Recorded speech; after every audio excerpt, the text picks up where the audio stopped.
The time being 7:01 and 2 seconds. I'll hereby call this Urbana City Council a Committee of the Whole meeting to order and request the clerk to call the roll. Mr. Ammons? Here. Mr. Brown? Here. Mr. Jacobson? Here. Mr. Madigan? Ms. Marlin? Mr. Roberts? Here. Mr. Smythe?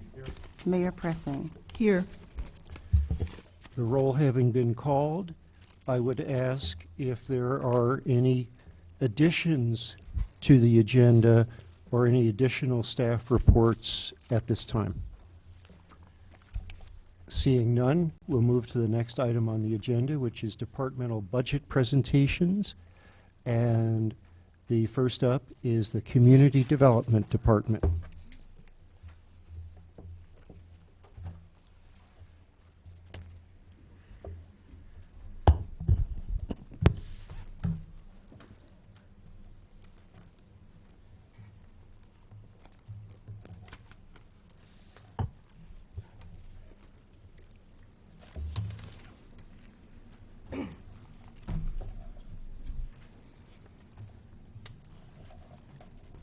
Hello.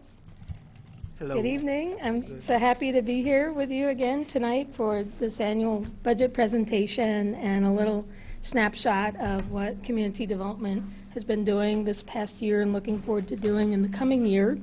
And with me tonight are the division managers, our full slate of division managers for community development here in the audience and can help with any questions that you might have.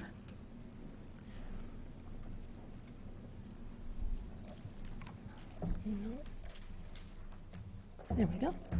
One thing I hope you've noticed, we've updated our logo. I know you really love the logo that we've been using, so modern and exciting with the hard hat and everything, but our people in economic development and Natalie Kenny Marquez provided me with a little more snazzy logo. So we'll say goodbye to the previous logo. And I'll repeat again that we have a mission statement actually in community development. It's a very broad mission statement. We are the catch-all department, and our mission statement is to maintain and improve the quality of life for Urbana citizens by providing programs of economic development, housing, planning, zoning enforcement, redevelopment, building safety, code enforcement, historic preservation, and community block grants. So how's that for a lot of different activities? We still have the same organization we've had and roughly the same staffing level that we've had for several years. 4 divisions staffed with approximately 25 full-time employees. We're diversified among a number of funds. In addition to the general fund, we have the Economic Development Fund, CD Special Fund, Public Arts, and the 3 TIF districts, and our grants funds as well.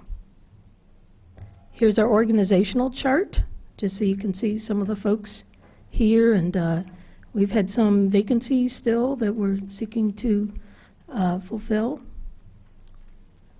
A reminder that we serve a lot of the city's boards and commissions. We have about a dozen boards and commissions, everything from Plan Commission to Building Safety Code Board of Appeals, Market at the Square Advisory Board, Public Arts Commission, and several of these I know the council members have been involved in participating in as well.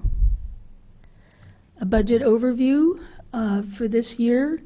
Again, we have a diversity of programs, a diversity of funding sources, and also revenues, which is very helpful to the city.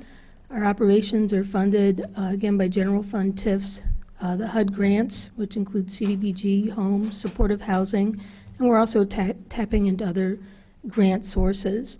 In addition, we have significant revenues, again, from our grants, but also building permits, fees, fines, our rental registration program, our vendor fees from the Market at the Square. We have program income from certain activities that we conduct in grants management, and then we have interagency contracts as well for services. Our HUD grants decreased this year, and I have some additional information on that. However, we were able to win a major grant award from the Illinois Housing Development Authority, which is our blight reduction program. We'll also be working with Habitat for Humanity, and they're here in the audience again this evening on Attorneys General grants. So we've been able to offset some of those losses from the HUD grants. Also, you will see a very significant increase in our construction and permit reviews and revenues. I'm presenting to you tonight calendar year 2014 numbers compared to 2013 calendar year, but also in this fiscal year we've seen a continued increase. And of course that is a big part of our proposal and our plan to build our tax base will be reflected in those numbers. So we're on the right track there. Our proposed general fund budget for 15-16 is $1.7 million. This is a slight increase from last year's budget, which was $1.683 million. We did reduce a number of the line items in the budget as directed by the Finance Department, by the mayor, and we've held 2 positions vacant. One is the Grants Administrative Assistant that was held vacant last year as well. We've also reduced the Code Enforcement Coordinator position that was vacant at this time, and are reconfiguring that to an inspector position. And we'll be continuing to work with fire and other departments to improve the efficiency of our inspections, also looking forward to and getting closer to obtaining an automated inspection system that will increase our productivity. So the budget reductions that we put together were offset by the improved staffing level since last year, as well as salary adjustments and overhead items. Some other changes that you'll see in the budget, our grants positions have now been placed in the CD Special Fund, and this is for improved flexibility in the accounting, as those positions may vary in terms of their revenue sources as the grants fluctuate. We've also completed, since last year, we had a lot of funds to reconcile and improvements to the budget, and those have been completed, including a reconciliation of the Economic Development Fund, which was conducted by Brandon Boyes and Elizabeth Hannon. We've also merged some of the seasonal line items that you might have seen last year in the Market at the Square, and we've continued our funding of membership organizations. You'll see those in our general fund budget as well. Those are the general comments on the budget, and I'd like now to talk about our different divisions and their activities before talking about the goals for the next year. So the first division I will touch on is economic development, and that has been very ably managed by Brandon Boyes. He's done a fantastic job. It's actually been a division that has worked at less than full capacity. There are 2 vacancies that are being filled in the division, but we've had great assistance from interns from the University of Illinois, and of course also the assistance from our marketing director, Natalie Kenny Marquez, and our public arts coordinator, Pauline Tanos.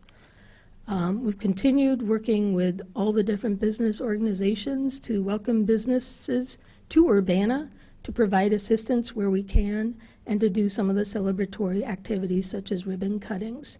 We've submitted a very massive, very exciting enterprise zone application to the state. We're waiting to hear soon about whether that's been accepted. That will be very key to our ability to continue to incentivize new development in Urbana.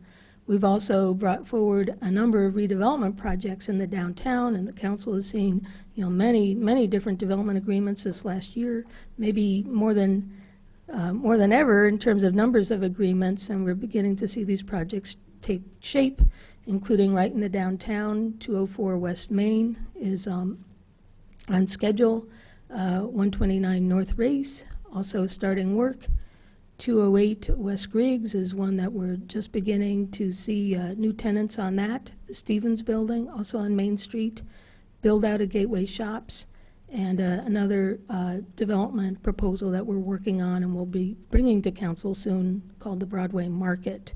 We've issued RFPs for 2 major redevelopment sites in the downtown.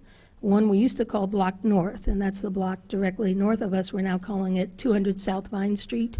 We're working with CBRE, one of the largest real estate companies in the nation, out of Indianapolis, to market that to a broad community of developers.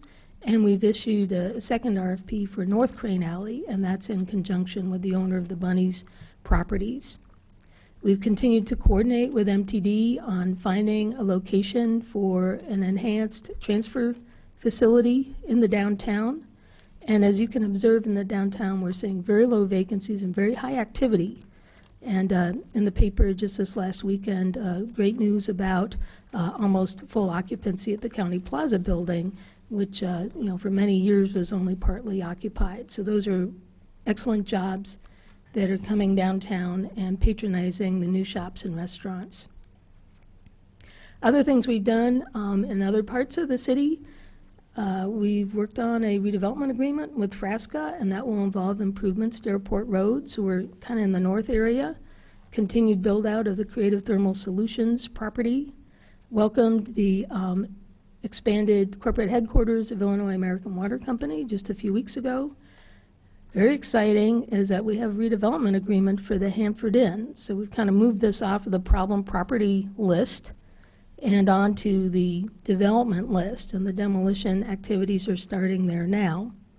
We've continued to work with the Atkins Group on re-tenanting and building out the Pines at Stone Creek Commons development, as well as improvements along Philo Road with other developments. And I think that we're continuing to see good progress in that location. Gregory Place really had a resurgence with several new restaurants and retailers in the East Campus area. Market at the Square is just fantastic, continues to grow, do wonderful creative things, a real asset to the community. And our public arts program, similarly, just doing wonderful things for the community and continuing to grow and make an impression on the community. And we get very involved in special events throughout the year. There's lots of fun things to do, and many times the city's been involved in helping to bring those items to the community. So just some images of some of the things our economic development team have been involved in. I love this photo of our Main Street with all the multi-modes of transit that we're now accessible to. The Curbanas was a pilot program. It came out of economic development and then implemented with Public Works. And there it is, and you can see nice days like today, they're fully occupied and help to enliven our Main Street. And then our beautiful Boneyard Park, and that's our celebration day with many people. And now it's very gratifying, very exciting to see the development interest in properties along the park. So many new restaurants, and these are just some of them in the greater downtown area. Very inviting, a great choice of places to go. Just whatever you have a fancy for, you can go and have that meal in Urbana, and that wasn't always the case. So this is very exciting, and I don't know if everybody's had dinner yet tonight, but these are some of the things that you can have. And there's many more like this, but this is just a little sampler of the types of very interesting and almost all locally owned restaurants or locally owned franchises. Here's an image of the redevelopment sites that we're marketing with 200 South Vine, and the North Crane Alley is what we're calling the Bunny site, and then a snapshot of some of our incentive programs. New businesses, so many choices of which ones to place on this slide, and these were just some of the ones that I chose just to give an example of the different types of businesses that we welcome and the business people that we work with and help to welcome and support in Urbana. Market at the Square, that's just a fantastic asset for the city, and linked in with so many educational and entertainment options as well. And our public arts program, including I love this picture of a very beautiful display that we have here in our city building gallery, and I think last council meeting, you heard a presentation on just one of the grant recipients and the difference in the lives that just one program can make, as well as an example of an interesting piece that we've placed in the East Urbana neighborhood. Here's some special events. This one, a new one right here. I just love this concept. I think it's coming up June 30th. It's a truck rally, food truck rally. So this is a new concept, and I'm so excited to go and check that out. And, you know, we never have enough room at the market to fit all the food trucks. You know, we had to kind of shut down the applications. So here's an idea to showcase all the different food trucks. You can get out there to north part of downtown and try all the different cuisines. Here's another one that's coming up this Saturday. This is a big UBA event that we help to sponsor, the Urbana Wine Festival. And the council assisted with the changes to our liquor ordinance to allow this type of sampling and this type of showcasing of our local foods and beverages that we have in the greater community. Of course, Sweet Corn Festival, Pygmalion, the Marathon, Folk and Roots. These are all very important festivals that the city is a part of. Building safety. We've just completed our annual report, and that's online now for calendar year. Most of our numbers are collected calendar year. And John Schneider's here this evening. And I'd like to thank John for his very able management of the division. And, you know, it's not easy to keep up with the pace of the building plans that we receive, keep them reviewed quickly and thoroughly. New construction, we have very complicated projects that come in the door, you know, very major hospital expansions, for example, and other, you know, major construction projects take a lot of technical knowledge and a lot of skill that we're able to keep up with, and also the whole enforcement piece, and, you know, letting people know, gee, that's not the code, or you'll need to fix that, or we have a complaint from your tenant. It's not an easy job, and I think that John and the division do a very excellent job balancing all that and working for the best interests of the city. So the permit revenues, fees, and fines, and I think about 30% of this is from rental registration, so that's up 19% from 13 to 14. And then our new construction values are up over double, so 47.92 million in new construction and 15.64 million in remodels and additions, and that's up from last year. So we've got over 63 million in 2014, and the start of 15 very strong. So I believe we'll see stronger numbers next year at this time as well. We almost doubled our single-family starts in 2014. We're at 28, and more than doubled our, or tripled our multifamily starts up to 213 for 2014. Close to 5,000 building and housing inspections, and close to 9,500 rental units registered. We've continued coordinating, very successful code enforcement coordination with Public Works, Fire, Police, Legal, and Mayor's Office, all involved in those code enforcement activities and working on resolving our problem properties and our vacant properties. We've made great progress in the last year. We haven't gotten down everything we wanted to do, but there are definitely some problem properties that are no longer ones that we need to track. And we've continued the use of those non-compliance tickets. It's been a great deterrent, and we hope thank the council for providing us with the tools that help us to do our job. And here's a breakdown of those permit fees, how they break down between building, mechanical, utility, plan reviews. The rental registration fees and fines, $263,000. So it is a significant program that we have. The tickets were down from last year. I think people are understanding that that will be could be a result if items are not fixed in a timely manner. And we continue our University of Illinois housing contract. Here's some images of some of the major construction projects that we've worked on this past year. There's Campus Circle. You can see that taking shape with their parking deck, a multi-story parking deck, and the development. This is as seen from Goodwin, here from University, and well over a $30 million construction project. Will be very important for our tax base growth in Urbana. Other images of the villas at Meadows Edge. Very beautiful development at Clark Lindsay Village, which is an expansion of their campus along Windsor Road. And Wendy's, open for business, very popular. The final build-out of Gateway Shops, right in this location, we've seen that and almost fully tenanted. So that was a great accomplishment. We've been working on the redevelopment of this corner for several years now, and it's great to see it completed.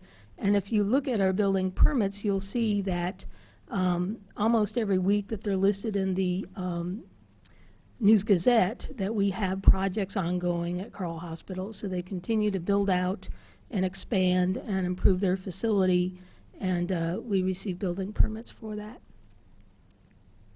Moving on now to planning, and Lori Pearson is here. It's a pleasure and a delight to have our new planning manager here, and I would also like to thank Jeff Engstrom for his very able interim management over the last year. Did a fantastic job juggling a lot of different projects, very productive year. We had 18 plan cases and a dozen zoning board cases last year, and the numbers are much higher already in 2015. It's just been a glut of cases. They took on 4 landmark cases, and that includes the one landmark at the sorority house on Lincoln, and also 3 certificates of occupants, or certificates of appropriateness, and they had 34 zoning enforcement cases. Some of the major projects that they reviewed and provided planning permissions for were the Henson Disposal and the Southwind recycled asphalt facilities up on North Lincoln, the Countryside Second Subdivision in east of Urbana, and the Campus Circle project special use permit. They revised the district for the Boneyard Creek. The FEMA maps were changed, and we revised and updated our boundaries for our creek overlay district. We adopted a Greenways plan. We've continued to work on the long-range transportation plan, and we were heavily involved in bicycle planning efforts and in the Bike to Work Day events. Pretty technical zoning cases in terms of the text. If you could think of, just new types of land uses, new types of technology, things that hadn't been in our zoning ordinance before, you brought them. We dealt with them this last year. So digital billboards, we're not quite done yet, but we're very close. Cannabis, something never seen in our zoning ordinance previously or in Illinois. Gaming hall regulations, so we were able to do the due diligence on researching that and crafting regulations that would work for Urbana. We completed our needs assessment for Learman neighborhood, and this was also something we worked on last year, and that was with Aaron Bond, who was a previous intern. Provides a great document and a great vision forward for that neighborhood. Also another intern, Maximilian Mahalik, has been working hard in the Southeast Urbana neighborhood, conducted a very extensive survey, put together an incredible report on crime prevention and planning for the neighborhood. Finishing that up, that's part of his master's work as well, and we'll be using that to help that neighborhood as they move forward in addressing the issues that they see. Projects we're looking forward to completing, we've already got a start on, is finally the update to our subdivision ordinance now that we have full staffing and planning, that no reason we can't bring that forward along with Public Works. Also, we've started our design guidelines for the downtown. This was something that was recommended in our downtown plan that was adopted in 2012, and we've got started on that, and just speaking with Councilmember Roberts about this evening, but that's something that is something we'd really look forward to providing, kind of the final piece of ensuring the vision of a continued vibrant and beautiful downtown for Urbana. And here's some images Bike to Work Day, some of the really interesting mapping that we've been able to do with just quickly to revise the buffer areas, to test different scenarios. We really have fantastic GIS capabilities. And there's a survey in Southeast Urbana in action right there at the county market store. So just some example visuals from our planning activities. Grants management. I mentioned that we had some decreases in our HUD allocations for the home program. It went up last year, and now it's gone down again. So it's up and down, makes it very difficult. CDBG also went up slightly last year, but again down this year. So, but the trend has been downward, and that's been a challenge for us to continue to provide the programs that we'd like to do with the decreasing allocations from HUD. However, we received a new grant last year. Well, we have two, the Emergency Solutions Grant and then the Supportive Housing Program grants. So those are in a repeated cycle. And Kelly Murkowski is here from Grants Management. I'd like to thank Kelly for all her work this last year. And also the team, the Grants Management team, was successful in receiving a very significant grant from IDA, which I mentioned earlier, the Blight Reduction Program grant. So we'll be beginning our implementation of that 3-year grant this year coming up. Here's the allocation that you've seen in the 15-16 annual action plan among our different programs that we continue to offer. Social service funding, there's just a small piece of that comes from CDBG, but our division does administer the bulk of the other grants for that funding program. Emergency and access grants for our income qualifying residents to provide emergency repairs to their homes, helps them to stay in their homes, and also to provide access for the mobility impaired. Senior repair service is continuing. It's pretty significant funding for property acquisition, demolition, and new construction. Our transitional housing program continues, and our neighborhood cleanup. And we are going to be looking at if we can reduce to one cleanup. That might be one change and one way to deal with some of the challenges on the resources here.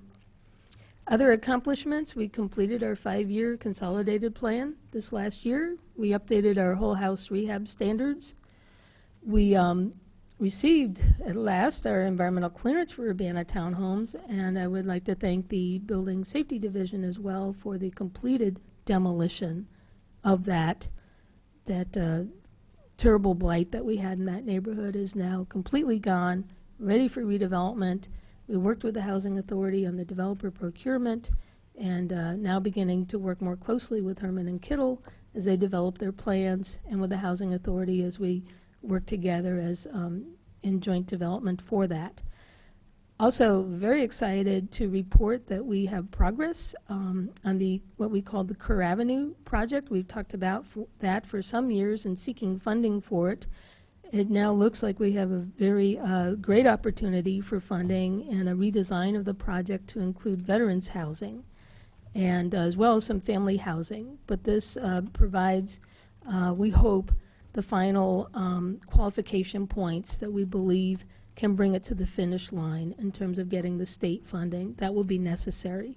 So we're continuing to work with Brinshore Development, the same group that brought us Crystal View Townhomes, and Homestead, who is their nonprofit partner, also on Crystal View Homes, and with the Housing Authority, who will be providing the vouchers for the veterans.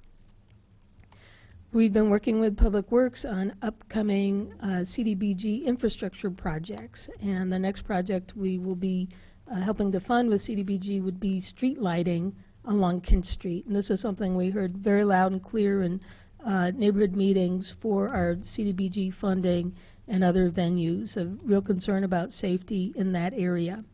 We've continued our $1 a year lease for the Learman Washington Community Garden. We've got an agreement that you've seen recently with Habitat for Humanity to increase housing rehab and new construction efforts. And working with Mike Munson very diligently, yeoman's effort there on the mobile home park relocations for the residents at Barnes. And we're really just about complete with that effort. And we thank the council for the funding that allowed us to work individually with the mobile home park owners to provide them in almost really improved housing situations in the long run, better conditions for them. Some images of the types of work that we do in grants: access grants, repairs, new homes with Habitat, other providers, neighborhood cleanup. This is the Hamilton on the Park project, community garden, an image of potential Urbana Townhomes redevelopment, and this is a site we see no more, which is the old Urbana Townhomes. That was like that for too long, and now that's just a memory. And here's an image of the reconfigured Old Kerr Avenue project, Highland Green, and these are where the veterans' homes would be on this side, and we would have gardens here provided as well, and then the family housing on this side of the property. And there's a case you'll be seeing soon where it is split zoned, and so we'll get this all zoned to R4, which will allow the development to comply with zoning, which is a requirement for the current round of state funding that the developer is seeking. So what are the goals for the year coming up that we're getting started with? We do have some vacancies. We're very close to completing our economic development coordinator and specialist hires. Unfortunately, we do have our 2 grants coordinators positions now vacant, and this is a recent occurrence, and we're working diligently with HR to come to civil service with those positions. Of course, these are grants funded. We must have these positions in place to obtain those grants in order to continue to receive those grants. We've been working with our HUD contact on our approach for the home program, which of course is a consortium with Champaign and Champaign County, and assuring our partners that we will continue to provide them with the services that they need for those grants, and we'll be doing expedited hiring. We'll be reconfiguring the 2 coordinator positions, however, so that we have one position that is a programmatic planning position, and the other is more a financial position, and this is really necessary due to the increased requirements of HUD, particularly for the home program, and the need for us to be more involved in the overseeing the Champaign side of the home grants. Very important altogether, we are going to be working to build Urbana's tax base. Every project, every evaluation, every contact with a developer, with a business is all about building our tax base so that we can overcome our challenges in terms of tax-exempt properties and be able to relieve the burden on our current residents by sharing it across a broader base. We'll be looking to implement our new enterprise zone that will be key towards that economic recovery. We will complete our study of the downtown tax increment financing to look at creating a new generation TIF that just helps us deal with the portions of our downtown that are still in need of revitalization. We will be redeveloping our redevelopment sites, including 200 South Vine, Crane Alley North, and the Hanford site and other sites. We'll be seeking developers, and we'll be bringing forward to you development agreements for those important properties. We will work on a new approach to beautifying Cunningham Avenue, taking a more pragmatic, doable approach to help to beautify that important critical corridor. We'll continue the vibrancy of the Market at the Square and the public arts programs, our contribution to special events. We will develop the downtown design guidelines, again, to ensure the appropriateness and the beauty of the development and the redevelopment that occurs in our downtown. Part of our look in the downtown will to make sure that we preserve the very important older buildings and reinforced masonry buildings that might be in need of some improvements before we get into a problem property situation. We'll continue to work with all the other departments I mentioned on coordinating our problem properties efforts. We'll continue to work with our neighborhoods, continuing to collaborate with our neighborhoods to improve the quality of life in those areas and to be responsive to the requests, the special requests and needs of each neighborhood. each of which are unique. We will be redeveloping Urbana townhomes in Aspen Court. That's pretty exciting. We're going to address those silver water property issues. We've got some ideas. We're going to keep trying on some of those challenges. We're going to start the implementation of our blight reduction program. We're going to get the funding from IDA and other sources for the Highland Green Veterans Housing Project.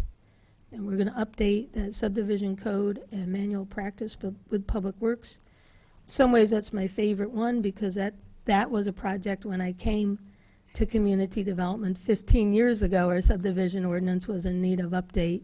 And really, we were thinking seriously about updating it several years ago. So it's time to get that done and get the road requirements and everything else in the ordinance, you know, to modern standards and reflective of what we would like to see built.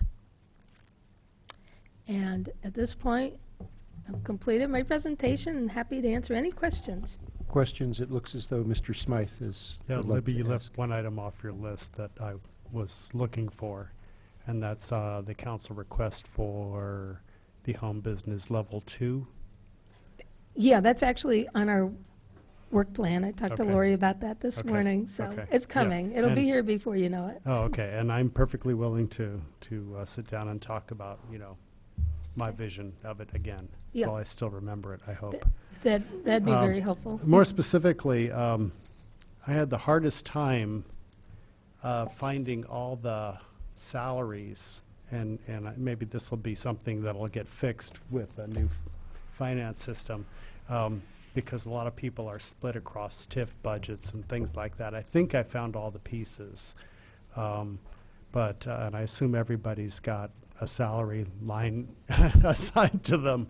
I hope there's nobody missing in the list. I think the list in the very end Well, of there- the, yeah, I know there's. that list- kinda helps yeah, you. that- There's a that summary at helps, the end of but, the budget. Yeah, and I raised a question there because I couldn't find a couple of positions in that list. And Mike Munson's looking at that, so, anyway. Other questions for Ms. Tyler? Okay, there. Oh, yes. I'll just say thank you. That was very thorough, as usual. Yes. thank you. Okay. Pleasure. All council members' curiosity being satisfied, we will move on to the Finance Department.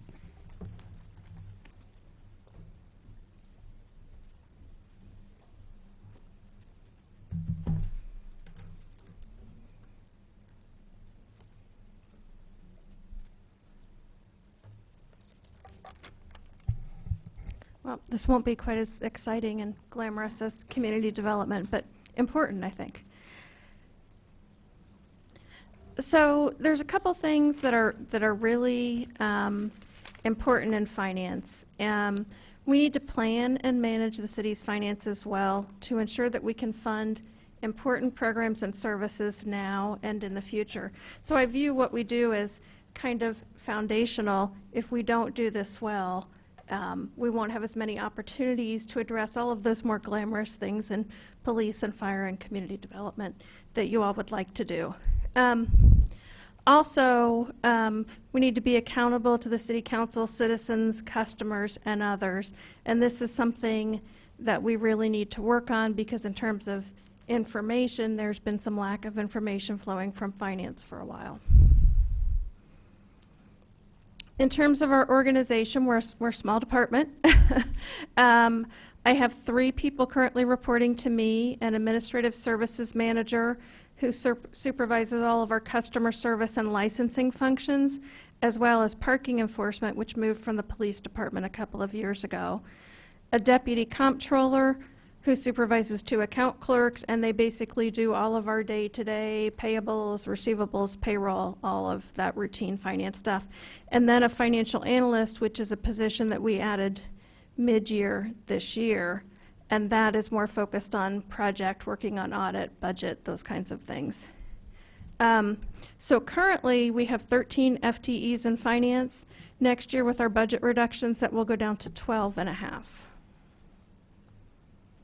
So what we do budget and financial planning, all of the accounting functions, the usual payroll, payables, billing, financial reporting, purchasing, investments and cash management, risk management, licensing, and a whole lot of things related to parking, all of the permits, all of the fine collection and the enforcement, and a whole bunch of other things too. But our budget for next fiscal year as proposed is $1.6 million. That includes a substantial amount of money for financial software, $300,000 in one-time expense, plus an estimated $70,000 for ongoing costs. We're also proposing to retain a new position that was added during the current fiscal year. We have included money for additional professional services to help with a backlog of work and establish procedures. We've shifted some funds within the budget to provide for additional training, and then for a budget reduction, we have reduced one admin position to half-time.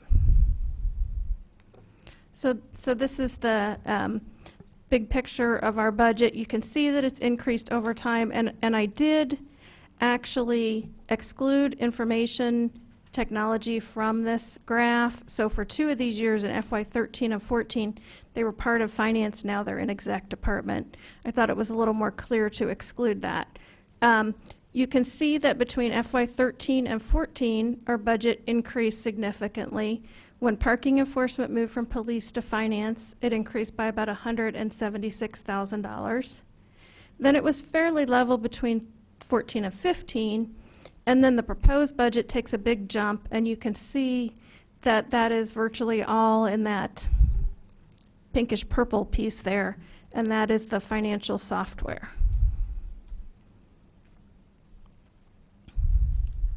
So the big issue here is the financial software. The current system we have has been in place for literally decades. We think that new technology will allow staff to more efficiently use their time. It will address some of the issues that were identified in the audit.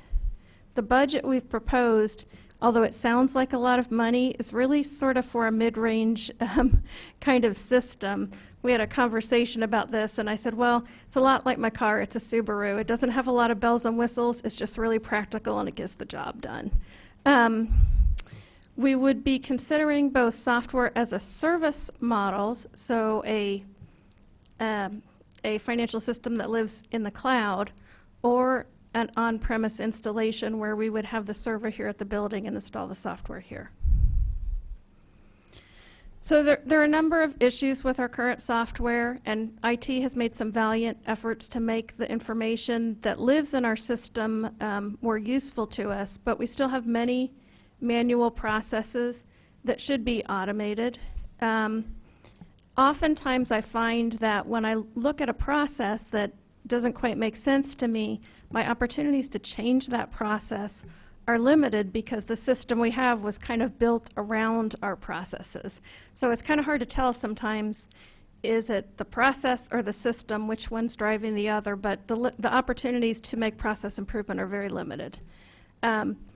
As Council Member Madigan asked me a question, I think it was last week, about encumbrances, we don't have any ability to track purchase commitments in our financial system. Just doesn't exist.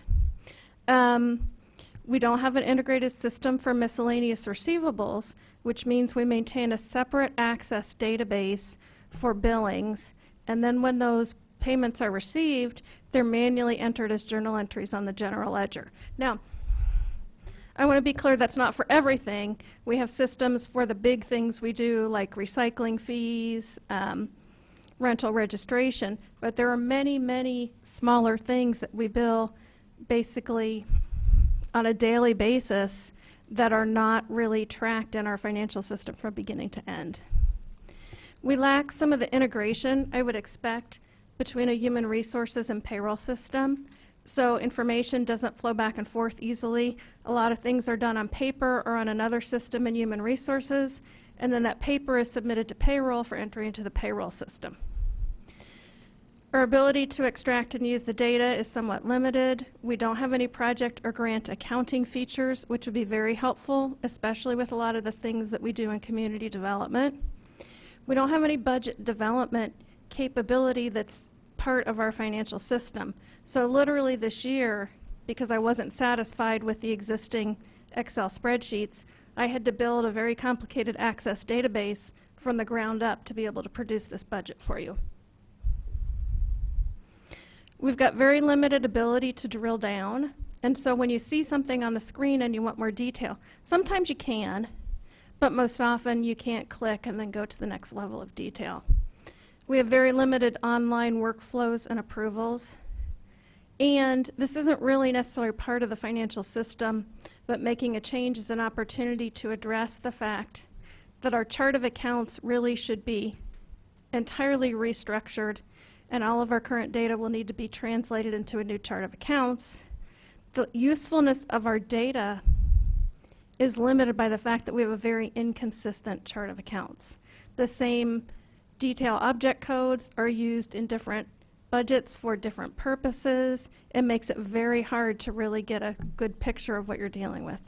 And in addition, just my opinion, but we have a lot of detail that goes beyond the level that's necessary to do our jobs, and I think that was created because we couldn't do the things we wanted to do in the financial system, so we used that level of detail to better track things.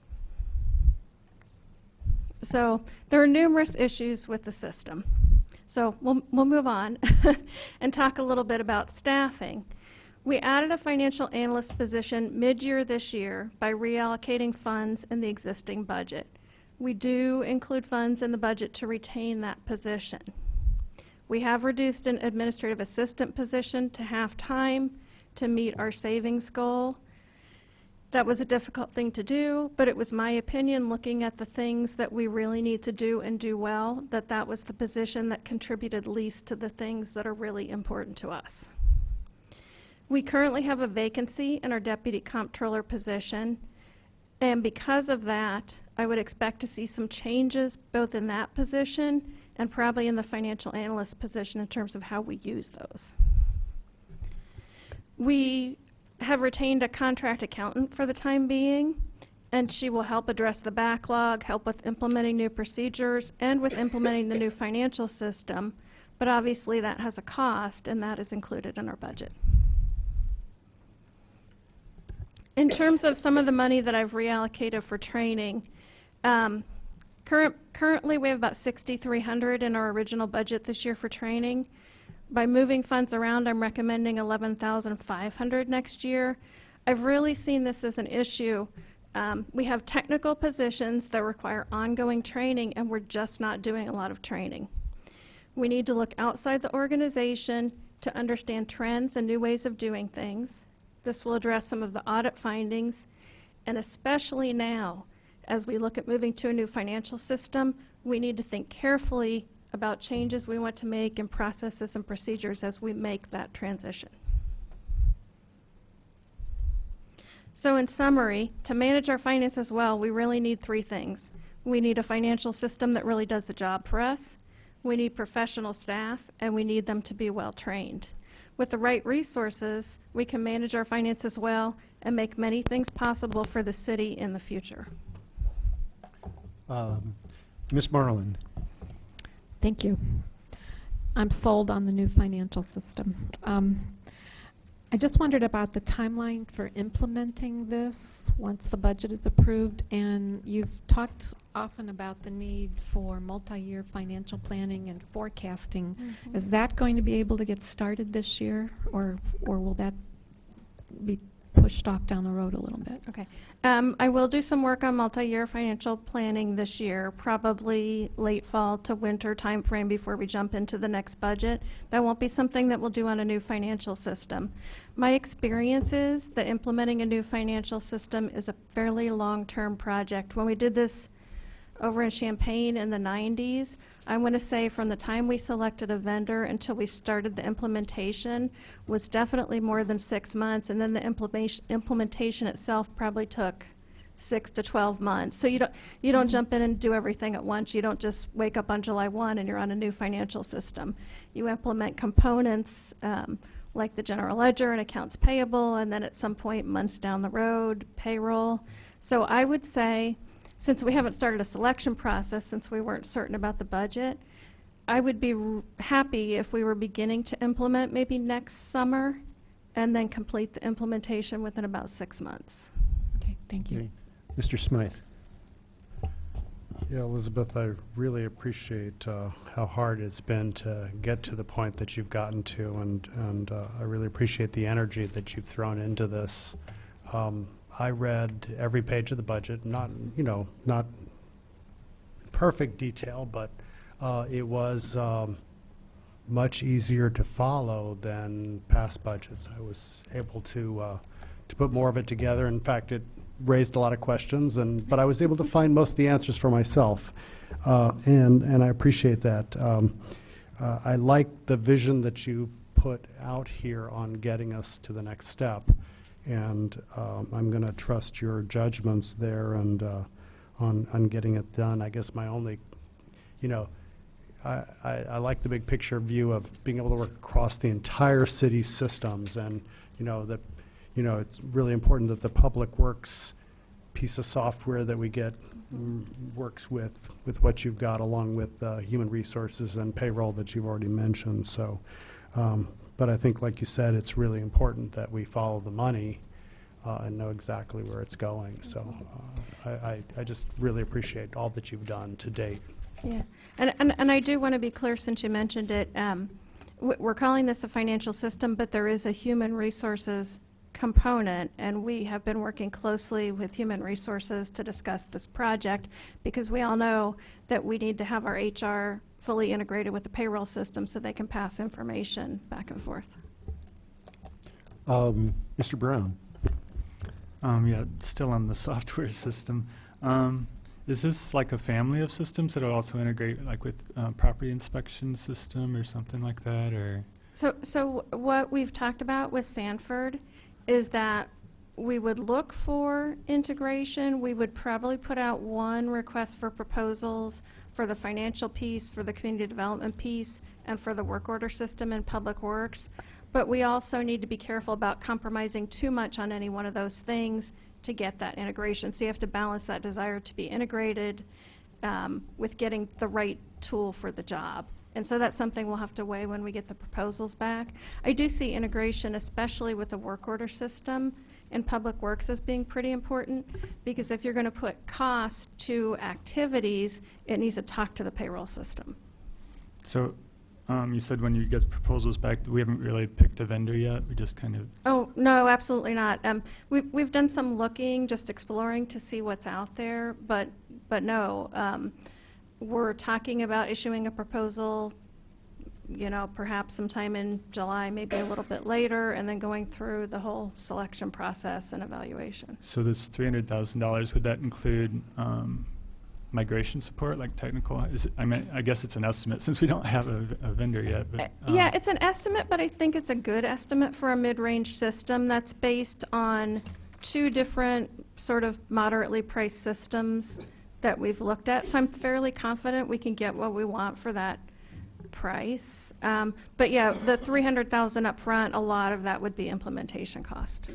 And to finish up on that one, we also provide financial services for the Park District and the library. Do we expect that we would share our costs with them, or increase costs? Yeah, we've been talking about that, and they've been involved in some of the discussions that we've had so far. In fact, they both sat in some preliminary demos with us, just kind of, exploring what's out there.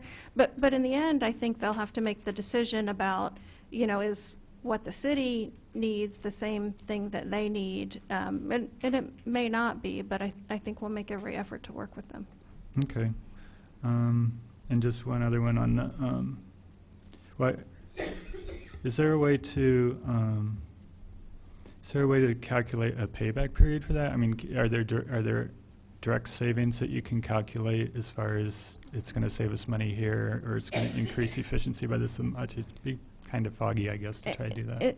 Yeah, I don't think it's quite that simple. I think what's going to happen is we're going to see a lot of efficiencies that make, perhaps modest differences in a lot of different areas. The question really that I have in the back of my mind is, so somewhere down the road, a couple years down the road, when we have some turnover, is there a possibility that we maybe don't need to maintain this staffing level, because at that point we've become really efficient, and we've automated processes that are currently manual, but it's not really impossible to say at this point. But I can assure you that anytime we have turnover, I'll consider that possibility. Okay, thank you. Mr. Roberts. And as you're evaluating and selecting the system that's going to be the new financial database system, are you going to be using outside consulting firms to make that evaluation, or is the staff here and is your background going to be the kind of thing that you'll be able to make that decision easily?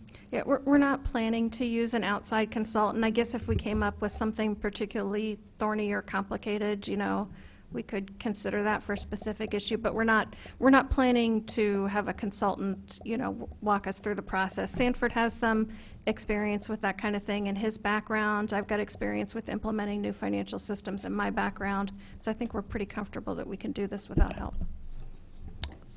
Further questions or comments? Mr. Emmons. So thank you. Appreciate the all the work that you're doing. I have no idea what it is that you do, but thank you. So I'm going to ask questions, and it may seem probing or they may seem simple. I don't know. So you mentioned financial analyst. Mm-hmm. Who is that? That is an employee named Sophie Pham. Okay. And so the financial analyst does what? So right now she does a lot of the more analytical type work. She does a lot of the accounting, higher level accounting work on preparing audit work papers. She will probably be primarily the person who will be gathering information for financial reports once we have a system in place for doing that regularly. She did a lot of work on the budget this year, but a lot of it is kind of seasonal, and then some of the more complex ongoing things.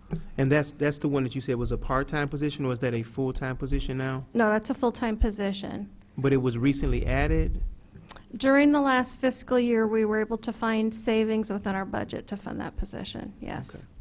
Okay. And you said something about additional professional services. Could you?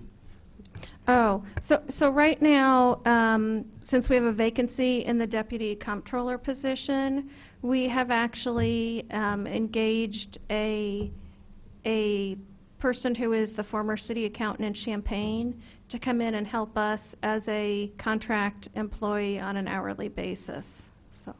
And they're offering what service exactly again? Well, it's all accounting work, but it's many different things. I have like a 3-page list of tasks that I've asked her to do. But they're not things that the financial analyst could do? Some of them she probably could do if there were enough hours in the day to do them all, but some of it is probably a little more complex or unusual. One of the things that comes to mind is that I've asked her to look at reviewing our cash and investment accounts and advise us on setting up consolidated cash accounts in a treasury fund. The way we keep track of our cash and investments is rather odd and cumbersome. and so because I know that she has experience with that, she did the same thing at the City of Champaign many years ago, I'm confident that she can come in and take a look and advise us, is this something we should do now? Would it make more sense to do that when we implement a new financial system? And that was the part-time position that you talked about, that one is? No, it's not a part-time position. She's actually a contractor. Okay. Yeah. And, all right. So back to the software. My question is, this is what I wrote down, but what are we getting for $300K that Charlie can't make? But seriously, I don't know I'm what trying Charlie to could make. understand. I know I just had a conversation recently with someone about the importance and how expensive software can be to be able to do the job that accountants or that financial planners need to do. 300K seems like a lot to me because I don't know exactly what it costs for all that type of stuff. So I was wondering along the lines of what Bill was saying, but I don't know if I'm clear on your answer as to how would Public Works be able to use the software that you're purchasing? Would would the other departments be able to use this? How does that work? I don't understand how that works. Absolutely, that's one of the things I want. One of the things I want is for people in other departments to be able to manage their budgets and their own financial information with help from us, of course. But now they find that fairly difficult. Okay. And so, yes, from, admin staff in Public Works would be using the system to enter requests for payments and for payroll, but management staff should also be using the system to sort of assess where they're at with the budget and, make decisions about needing to move money within their budget or whether they can afford a particular purchase. It should be, my expectation is this would be used by many more people in the organization than the current system that we have. So, based upon what you're saying, I guess my question underlying was, would we need to make such a purchase or a similar purchase for other departments or for software for their departments as well to do this? But you're saying that basically this purchase helps us prevent from having to do something like that in the future. We, the finance department, are responsible for all of the financial information at the city and for all of those transactions and entries. So there should be one financial system for everyone, and then people in other departments will have access to different pieces of that information or different areas of the system as needed to do their jobs. But no, we shouldn't have more than one financial system, ever. Okay.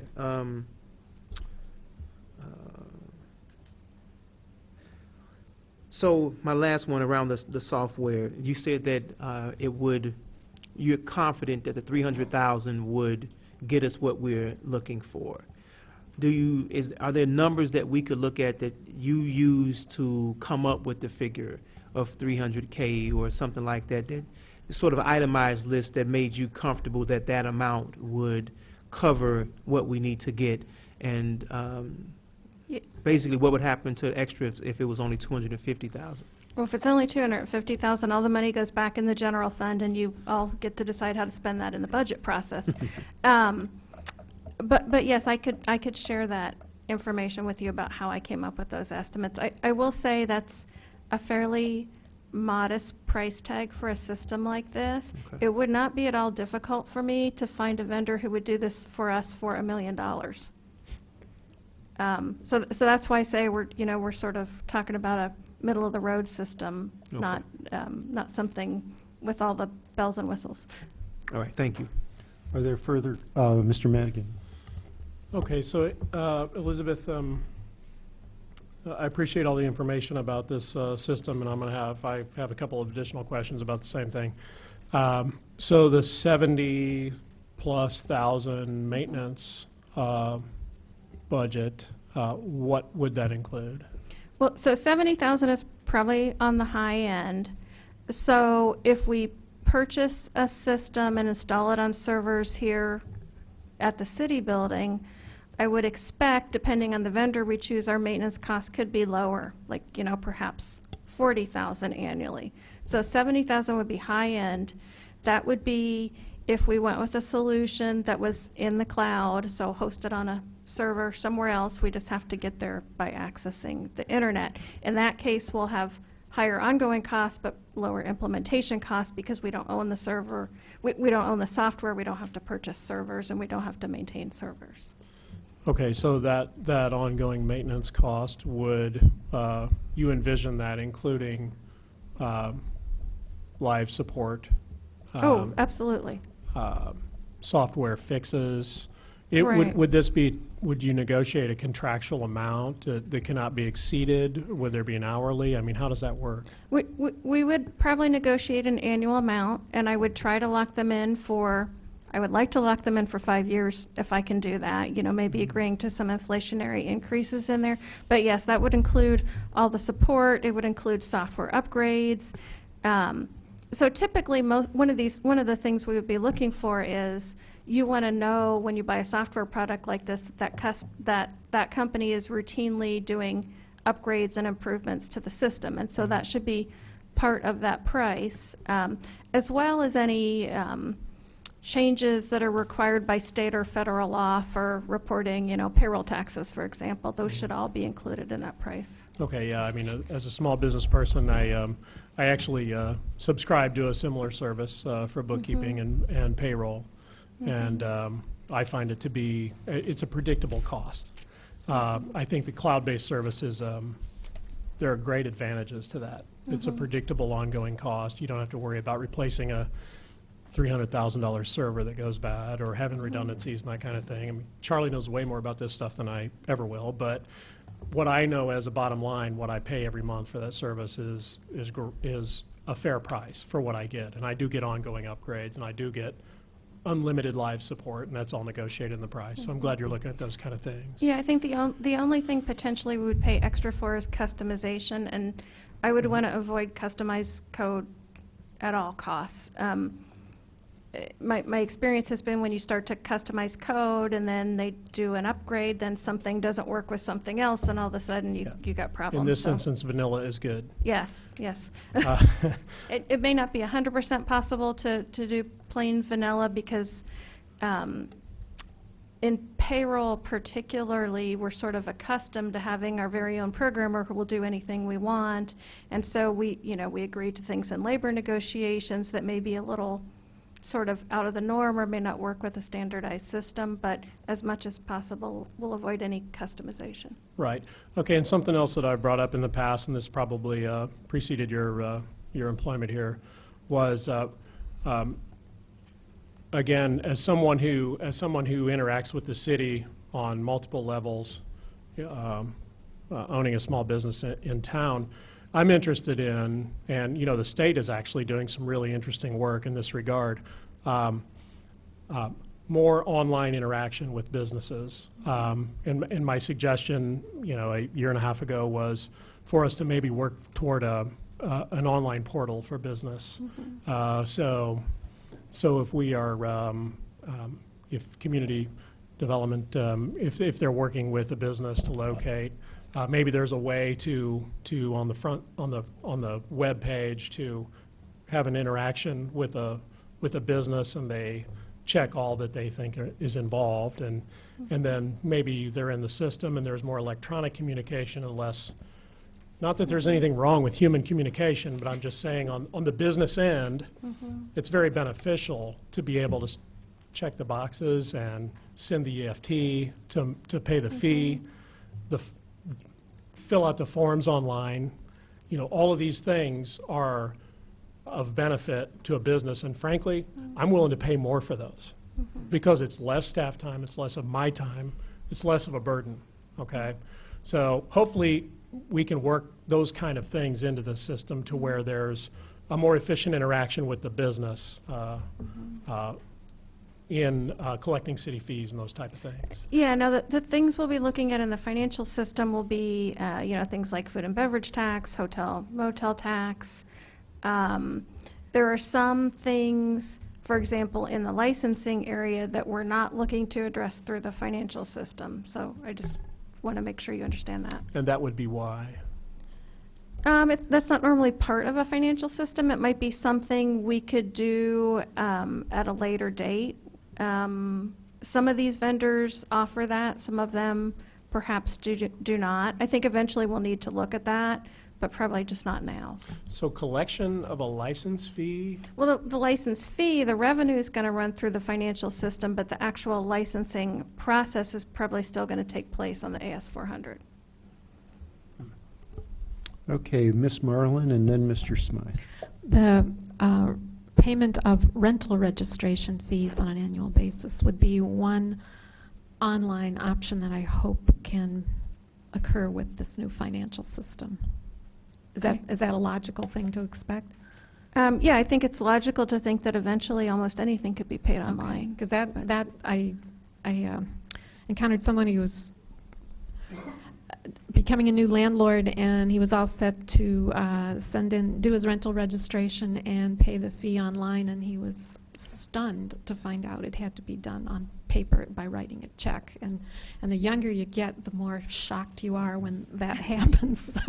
So I hope we can get those Same thing with recycling. I don't know if you can do recycling. Yeah, you can. You can, okay. So if You- we can do you can through recycling the state. online, we ought to be able to do rental registration fees online. It would encourage compliance, especially among the younger people who just can't fathom writing checks. Well, So- and it's not just compliance, it's a workot issue, too. When you Absolutely. force all those Yeah. people to come to the window and finance and bring you a check, You know, you get Yeah. grumpy people Yeah. on both sides sometimes. Okay, Mr. Smythe. Well, that leads me to, I think, a really interesting point here. You know, one of the issues is our programmers tied up maintaining our financial system and Yeah. putting on the Band-Aids and doesn't have time to do the creative stuff that would let us address issues like you've raised. And if it's a good system, and I'm going to trust that it has the right interfaces that would let you write your own in-house customizations that would feed code or feed data to their code. And so you might be able to get that, and that's the kind you'll hear the word API used, and that's the kind of thing that I trust Sanford will look at, because Sanford actually worked for one of those companies that charged millions and millions of dollars for this system. That's where we got him from. And so I think one of the issues that might help us, you know, since this is such a big ticket item, it's going to have an ongoing cost. I would suggest that if possible, that we get periodic updates on progress going on this, and invites to demos of software so that we can better understand it. I think I've seen bits and pieces of this over time. I helped Public Works look at some stuff they were doing a couple of years ago that hasn't come to fruition yet, but they're also going to be, you know, looking at their work order system and such, and this is all good stuff. But it is like Mike and Aaron have said, it does get expensive. It's people's time writing the code. So, and these are big packages that do a lot of things. So is anybody else? Yes, Ms. Marlin. Just one last question, and this came out of when actually I met with you several months ago now, but one of the other things you stressed was that we need to develop our financial policies that guide us going into the future, and policies regarding investment and all those sorts of things. Does this budget free up enough time for you to work on that sort of thing too? or is that further down the line? I think that's very important. My list is very long, and I Yeah. won't get everything done this year. But I would expect that it may not be something we do all at once. So I may not bring you, 20 pages of financial policies, but perhaps when we do the financial forecast in the fall or winter next year, I'll bring you a start on the ones that are most important, and then we can build on Sure. it from there. Okay, thank you. Mr. Brown. And this is not really a software question, although it may end up being related. Before you mentioned that we needed to rework the VERF, the Vehicle Equipment Replacement Fund strategy and everything. So I was wondering if you could give us an update, with, like a time frame for that, and how that would work. Because I'm going through the budget, I know some large vehicles like a grader and a backhoe that were going to be several $100,000, and just wondered, would this new accounting system help us even out our budget more so that it can be more predictable, or we can allocate that VERF money better? I'm not going to blame that on the accounting system. Okay. The problem doesn't have anything to do with the accounting system, and I haven't really entirely wrapped my head around it, but there's a lot of things about our VERF that are not consistent with my previous experience. So for example, typically when you set up a capital replacement fund, you would only include capital items.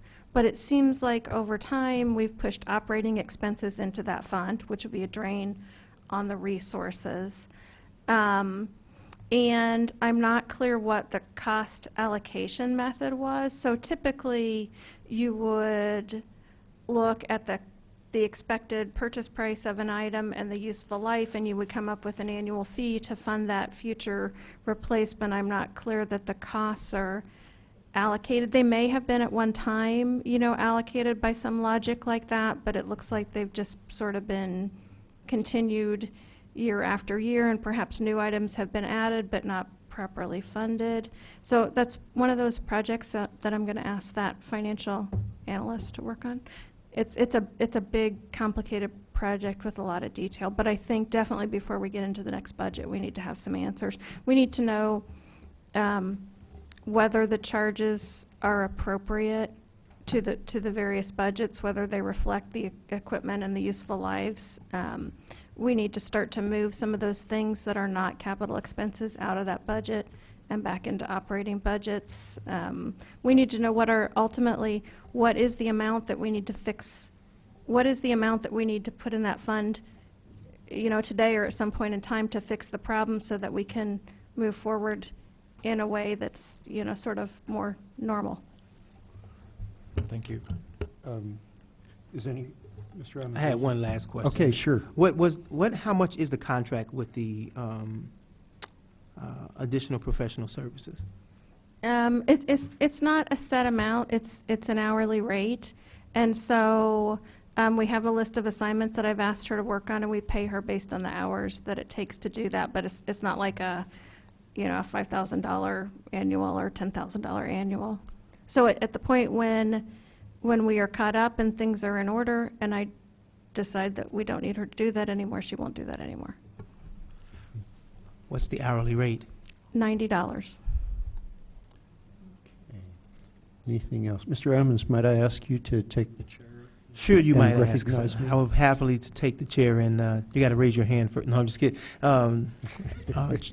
Yes, the chair, current chair, recognizes Mr. Jacobson. So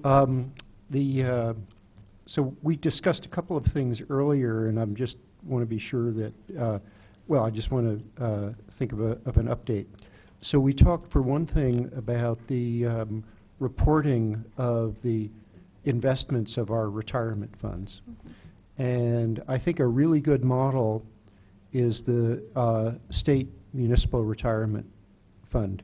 They have a really terrific online reporting, and they may have a slightly larger budget for doing reporting than you do, but I think that the basic information of what are the investments, what have been the returns, and so forth, and it looks like a really well-managed fund. The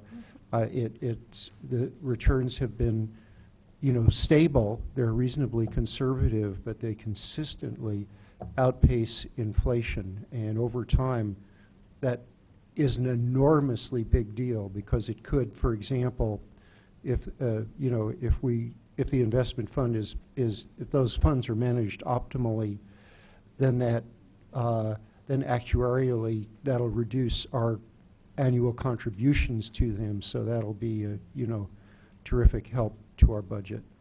Maybe I'll pause and let you comment on what I've said. Yeah. Okay. I just want to make sure, though, that we don't control those investments for the pension funds.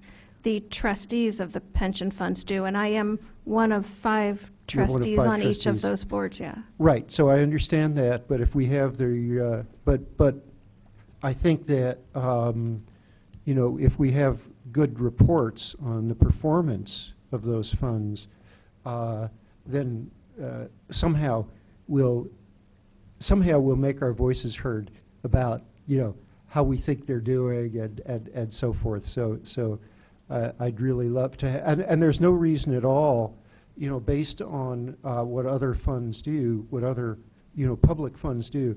There's no reason at all for those fund reports not to be public, as well as to us. So I hope that the trustees will agree to do that, and the other issue the other question that I have, and I think this is probably contingent on maybe it's contingent on the new system. At some point, we'll start to get monthly statements that tell us the cash flow out of all the accounts. Now, will that depend on the new system, or did we say monthly or quarterly? I don't remember. Quarterly? Okay. Well, I think that's one of the things we'll work on with you. I think at least monthly, you probably need to be getting lists of all our expenditures. So all our payroll expenditures, all our accounts payable expenditures, all of our investments. But as far as a more comprehensive kind of financial report that could be monthly or it could be quarterly, I don't want to wait until we have a new financial system Okay. to do that. I just don't think that's acceptable, but it's going to take some doing to figure out how we're going to put that together. Yeah, my opinion is that all we really need is something that will flag us if we're spending money anomalously faster than we budgeted for, so that we could say, oh, well, there's a projected deficit in this. What's going on? Do we have to do some sort of mid-course correction? Should we do a budget adjustment? Or, as Carl, or contrary-wise, if for some reason money simply isn't being spent in some area. But my feeling is, I don't know how strongly other people feel, but my feeling is that we ought to be able, at a monitoring that's sufficient to flag for us a potential need to do budget adjustments during the year, so that we can see, oh, there's a flag going up. This item is either going to be going in deficit or wind up with a big balance at the end of the year. Yeah, I think as we work on this, I may share some examples of what other cities do, so maybe Yeah. you can give some feedback and we can try to put something together that works for all of you. I will say, though, I don't think you should have to tell me when a budget adjustment needs to be done. I think we should be bringing that to you. Well, and that is super, and thank you. That'll be absolutely great, and a big improvement over what we've had. I'll give you the chair back, only if you call on the mayor. No. Mayor Pressing. Yeah, one of the goals of getting a new system is so that the managers that we have can manage their departments. So they're the ones that need it first, and the council should be kept up to date on what's going on, but we expect the system to be able to flag things so that we don't overspend the budget, and that has been not easy to do so far. Any further questions or comments? Okay, thank you very much, and I will tell you that I'll just speak for myself. I consider this stuff extremely exciting. Thank you. So the next up is Urbana Free Library.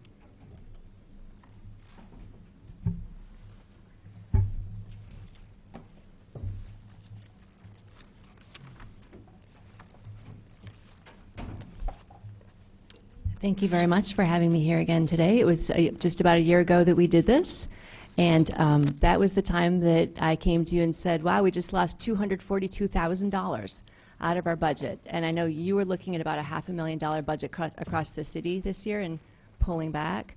We lost $242,000 out of the library's budget, which was fairly significant.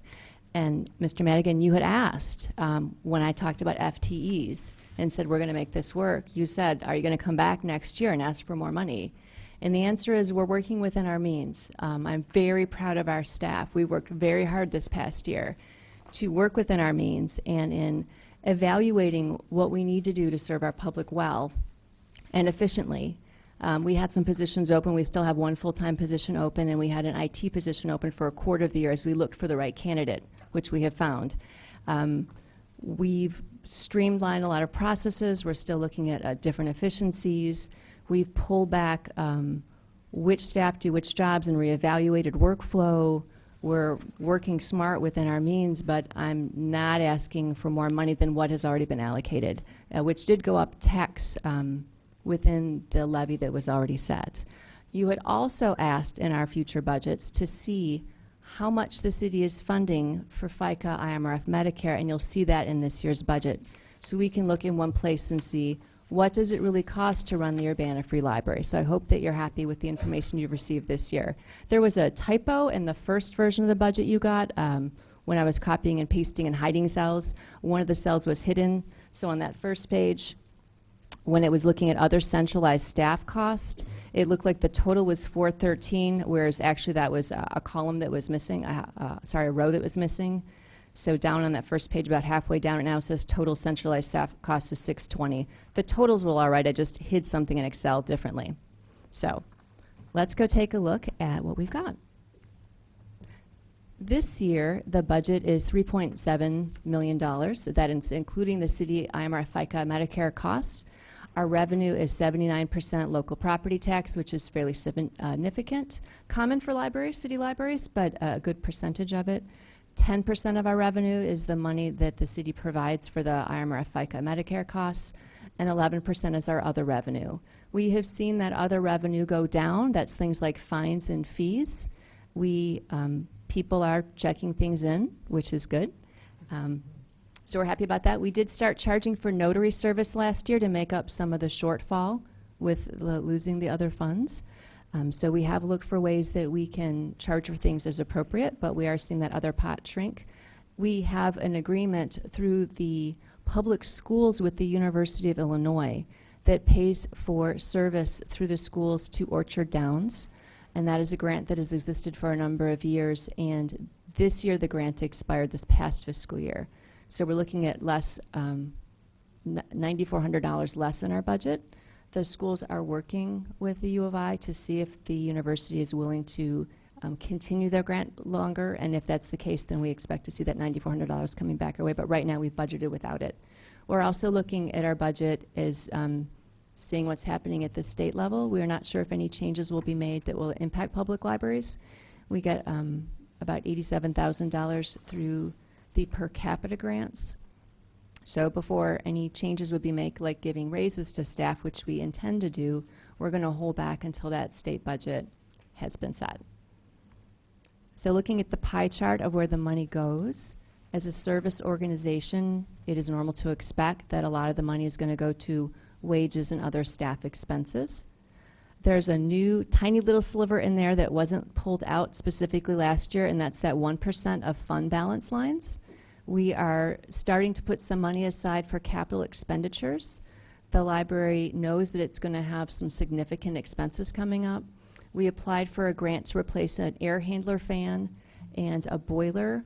The total cost of that project would have been $238,000. The grant would have been about $125,000, and we didn't get it this past year, but we're looking at either and other granting opportunities as well as reapplying next year. But if the air handler and or boiler were to fail, it would have an immediate impact on the public and being able to push the air around in the building to heat and cool. And so we'll be looking at whether we can wait the next year for the next grant funding cycle or if we need to start making some decisions now. They're way past their expected life expectancy. And there are some other capital expenses as well. So we're putting money aside for that and some other things that will be pulled aside in the fund balance. 10% of the costs are the materials budget. That's right about where the state wants it to be. And then we've got 16% for the other non-staff expenses, insurance and things like that, including purchasing materials for the cafe, which we then sell to make a profit. I am pleased to say that although last year's circulation was down a bit, our circulation year-to-date is up about 25,000 items. What we found at looking at our circulation is actually 16 to 19% a month are ebooks and self-check items. So part of the way that we can be more efficient with staff use is that we're finding that patrons are serving themselves. Self-check was implemented just over a year ago, and we're finding, especially in the children's department, people love the self-check machines. So we certainly have circulation staff at the desk for those personal one-on-one interactions, but when people want to have an interaction themselves with a self-check machine, they're welcome to do that. And again, between that and ebook checkout, it's 16 to 19%. But so far this year, over 730,000 items have been checked out, which means also a lot of them reshelved if they're physical items. Our programming is something we've prioritized this past year, so we're up by almost 100 programs and 1,700 attendees. A total so far of almost 800 programs this year and 27,746 attendees. We have a great new partnership with Natalie and Kathy Reed at the market. I should say Kathy Wicks, Associate Director, is here. Been such a strong driving force in the library, and a lot of these are the pictures she's taken. She's a great photographer. We have a new program. First Saturday of the month is Read at the Market. So we're promoting the library at the farmer's market, and between 450, 550 people come by the library tent to say hello, read stories, get balloons, and talk with us, and sign up for summer reading, which I encourage you all to do as well. So this is another great picture of your public library. The awnings were purchased with grant money from the Friends.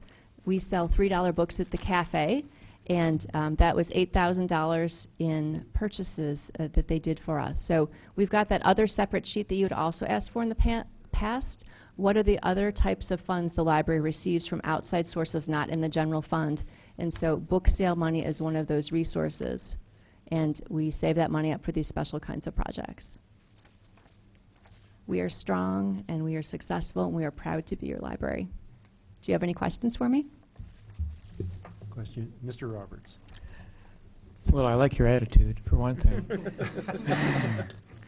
Yeah, we've seen the library go through a healing period, a very positive one, I think. My question for you is, maybe it's really not the library. I guess it's really perhaps the library board. I guess that's just the library itself. But as far as capital improvement, and you've recently, I think it was during this last year, you purchased some property across the street. Is that correct? Do you want to add those comments to cover that? Sure. In just over a year ago, the foundation actually purchased some property across the street, and then they donated it to the library. It is formerly known as the Weber property, or I guess still known as the Weber property. All 4 of the sections are being rented out, so it is making finally a little bit of money. We had to put money into the roof last year to make it habitable, and so we're hoping to, over the next year, recover the costs the library put into that building. But it is paying for itself now with the 4 renters. It's just paying for itself with a little bit of profit. So it's acting somewhat as a financial support for the library. Is it kind of an investment? Yes. What's your long-term plan for that, do you think? Have an idea yet? Well, actually, right now, we're looking to hold on to that property. It's possible that working with the city, the board could enter into some type of redevelopment agreement. It's a nice corner lot, and I'm under the impression that the city owns the Cunningham Township lot as well. So it's possible that there could be conversations around that. The library used to rent parking at $7,500 a year on the lot west of the library property, just west of the Tepper building. And right now, the library pays the mortgage interest, which is about $37.50 a year, and then we have the parking lot on that property. So in having this property, we pay half as much for parking as we did before, plus we make a little bit of money, as we said. So we're seeing it as a potential investment and a cost savings. Again, once we get that roof money back, we'll be in good shape. It's paying for itself as far as the mortgage cost is taxes as well, because the library is paying taxes on that building.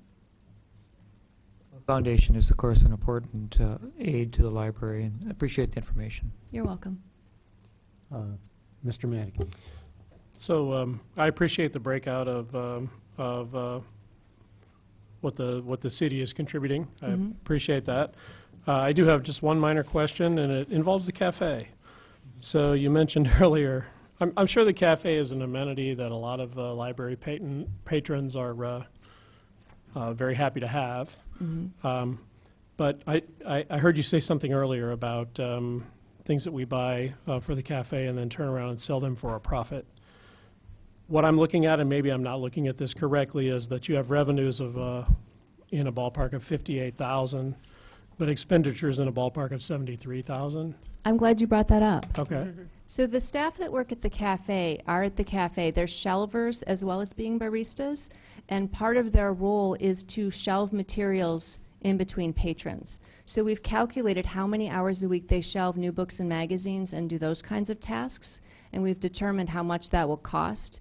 If the cafe were to close, we would still need to pay them for those shelving duties, and the difference between what the cafe costs and what it costs for the other, what the revenue is about $2,000 or $3,000 a year. So we're losing a little bit of money, but if we didn't have staff at that point of service, we would need to close those doors. 22% of our patrons come in and out those doors, and having the traffic in and out on Ray Street creates a link to downtown. The more activity you have, the less bad behavior you have. So for the $2,000 to $3,000 we lose, we have determined and recommended to the library board that it seems worth the cost to keep that door open and keep the activity level high. But yeah, we lose a little bit, but not a lot. Okay, yeah, I mean, I think the physical location of it is really good, and you've raised a couple of points that I hadn't even really considered about access. So, if that's the case, I mean, the 15,000 is, I guess my question was, why do you keep doing a money-losing venture? But if you're splitting the time of those folks and they're doing other duties, and that's offsetting that loss to a large degree, then I'm fine with that. Any other questions or comments? Okay, thank you very much. Thank you.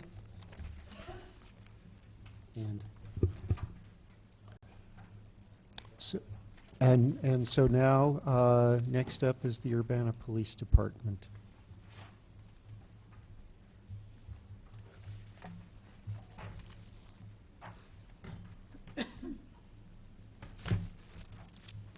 Good evening, everybody. As has been the case for the last 5 police budgets, we are seated here tonight not asking for a dime. In fact, this year we were tasked with reducing the budget by $140,629. And I'm here to report that shy of $2,430, we have fulfilled that requirement. I provided you each a breakdown of the budget reductions that we have this year that we've identified. They're in your packets. And I feel confident that the remaining $2,400 plus will be absorbed by additional vacant personnel slots throughout the year. As I stated in the memo that I provided to you previously, and as it states in our mission statement, we can't do this job by ourselves. The police and the community have to work together. And my hope is that we can continue in that direction in the upcoming year. We now have 23 active neighborhood watch groups. Our neighborhood associations continue to meet regularly, and our engagement with the community is going to continue to be our #1 priority throughout the year. I'm also encouraged to report that the Community Coalition is moving forward in a very positive way. Thanks to Don Owens and others at the Urbana School District, and with a great deal of work from Councilperson Diane Marlin, the coalition played a big part in Urbana's first summer youth employment program this year. That project is just getting off the ground, and another coalition project will take place on June 18th, and in fact I sent you all an email on that today. That's the date of the neighborhood walk that's scheduled for the Martin Luther King subdivision area. So overall, I'm happy to report that we're still moving in the right direction. However, as I also shared in the memo, I'm also concerned that if we continue to reduce personnel or reduce personnel any further, the only thing left to cut will be the programs, which will include the community-based events that I'm boasting on so strongly this evening. Just to refresh everybody's memory, we are allocated 55 police officer positions. That includes the deputy chief, Sylvia Morgan, criminal investigators, the patrol division, and me. These officers address over 20,000 calls for service in 2014 and prepared over 7,700 police reports, which is an increase of about 500 from the previous fiscal year. This is a breakdown of the patrol division, and I share this slide with you only because it identifies the number of allocated. We're in a 12-hour shift. We're broken basically into a gold team and a blue team, and this identifies the number of police officers that are allocated per shift. However, as I shared several weeks ago, of the 55 sworn, we are constantly shifting resources and addressing training needs, benefit time, sick leave, and other vacancies. The point is, although we have plenty of reactive work to do for our 55 police officers, we are rarely fully staffed. In early 2014, I shared this timeline with the mayor. As you can see, because of the length of time it takes to successfully transition an officer through this process, we were constantly falling further behind because we had to wait for a vacancy before we could start the process. Because of these gaps and the limited availability of slots at the Basic Academy at PTI, the mayor authorized an overhire of 1 police officer. That overhire helped us keep moving forward as we as officers transition through that timeline, through that program. Unfortunately, this overhire slot was the position that we eliminated in this year's budget as well as future budgets. As with all the other departments in the city, it's obvious that personnel take up a majority of our $9 million budget. I think we all understand that we need to do more with less, and I heard that as a recurring theme throughout some of the programs that were presented this morning or this evening, and I certainly don't want to sound like an alarmist, but in all honesty, I was hoping to come here this evening and speak before the City Council and demonstrate the need for more police officers. Instead, we're reducing the number of police officers available to our department, and we're prolonging the process to get new officers through the system. My only hope is that we can correct this issue in the not-too-distant future. And with that, certainly Sylvia and I will be here to answer any questions that you might have. Questions or comments? Mr. Snyder. Yeah, Chief, to me, the overhire helped address probably overtime costs, so won't our overtime costs go up? No.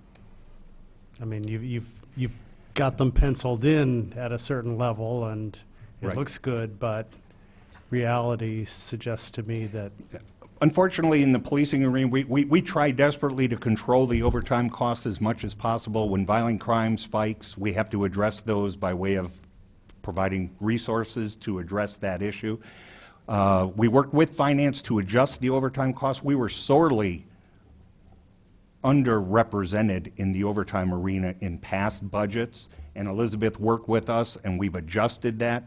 And Sylvia and the rest of the leadership team has spent an enormous amount of time trying to analyze all this stuff. When we were talking about an analyst earlier, I wish I had one for the police department, but the reality is we're going to try to stay within the budget. You're absolutely right. When you reduce personnel and you increase the amount of time that it takes for a recruit officer and a person going through the field training program, there's certainly going to be some strain associated with that. I feel confident that as we speak this evening, we will still be able to maintain our mission. yeah, but I guess the flip side of that is if we're lucky and things are predictable, you can, maybe time things well to get somebody hired in time to match somebody retiring or something like that. I assume that's something you can do. Well, that's what we were doing, Charlie, with the overtime hire. Okay. Or with the overhire. That's what allowed us to maneuver and try to forecast a bit to look at people who were leaving the department and then trying to start either the lateral hiring process or the new recruit hiring process. So even if you hire somebody the day somebody else retires, you still got that training Correct. gap. Okay, now I see it. Yeah, okay, I understand. Further, Mayor Presson. Well, you were fortunate to be able to hire some officers who had already been trained, which was a big help. Absolutely, but as I said, we Right, are currently right. at 53. We're 2 down, and tomorrow as a matter of fact, we're 6 down as of this evening. But you're right, we were certainly able to hire some Kankakee folks that have been brilliant hires. They're doing a great job for us. Unfortunately, our lateral hires aren't as often as we would like for them to be. Ms. Marlin. There's a line item here for the MetCAD agreement for $456,000. Is the entire cost attributed or put into the police department budget, or is that, where are we on the MetCAD thing? And Ms. I Mayor guess. Presson. Yeah, it is split between police and fire. Is it an equal split? No, it's based on formulas, and we believe that we have been probably paying more than we need to. We're working with the University of Illinois and also with the city of Champaign to see if we can get that straightened out. And as I reported, the legislature has passed a law which is going to be a 2-year program, and they didn't really address our problem, which is that we were charging $1.50 for landlines, and now they're having everybody outside of Chicago get 87 cents. So I wrote a thing in the News Gazette that was in yesterday about that. So we're going to work on that number. It's a little bit, what it includes is the base amount that we were paying before, plus the 127,000 that we got spread out over 5 years. So we've added the 127,000, and then we've added the repayment, but we haven't added any more because we think we are going to be negotiating to try to get that down. And there really is, you know, we just have a conflict that we need dispatchers, we need officers, we need firefighters, and so the fastest growing thing right now is the expense for MetCad. But we've held it down in this budget because I think we can negotiate a lower amount than what they originally thought. Is it possible if we do get that lower rate, it's enough to hire the, back the overhire position? Well, that would certainly be a top priority.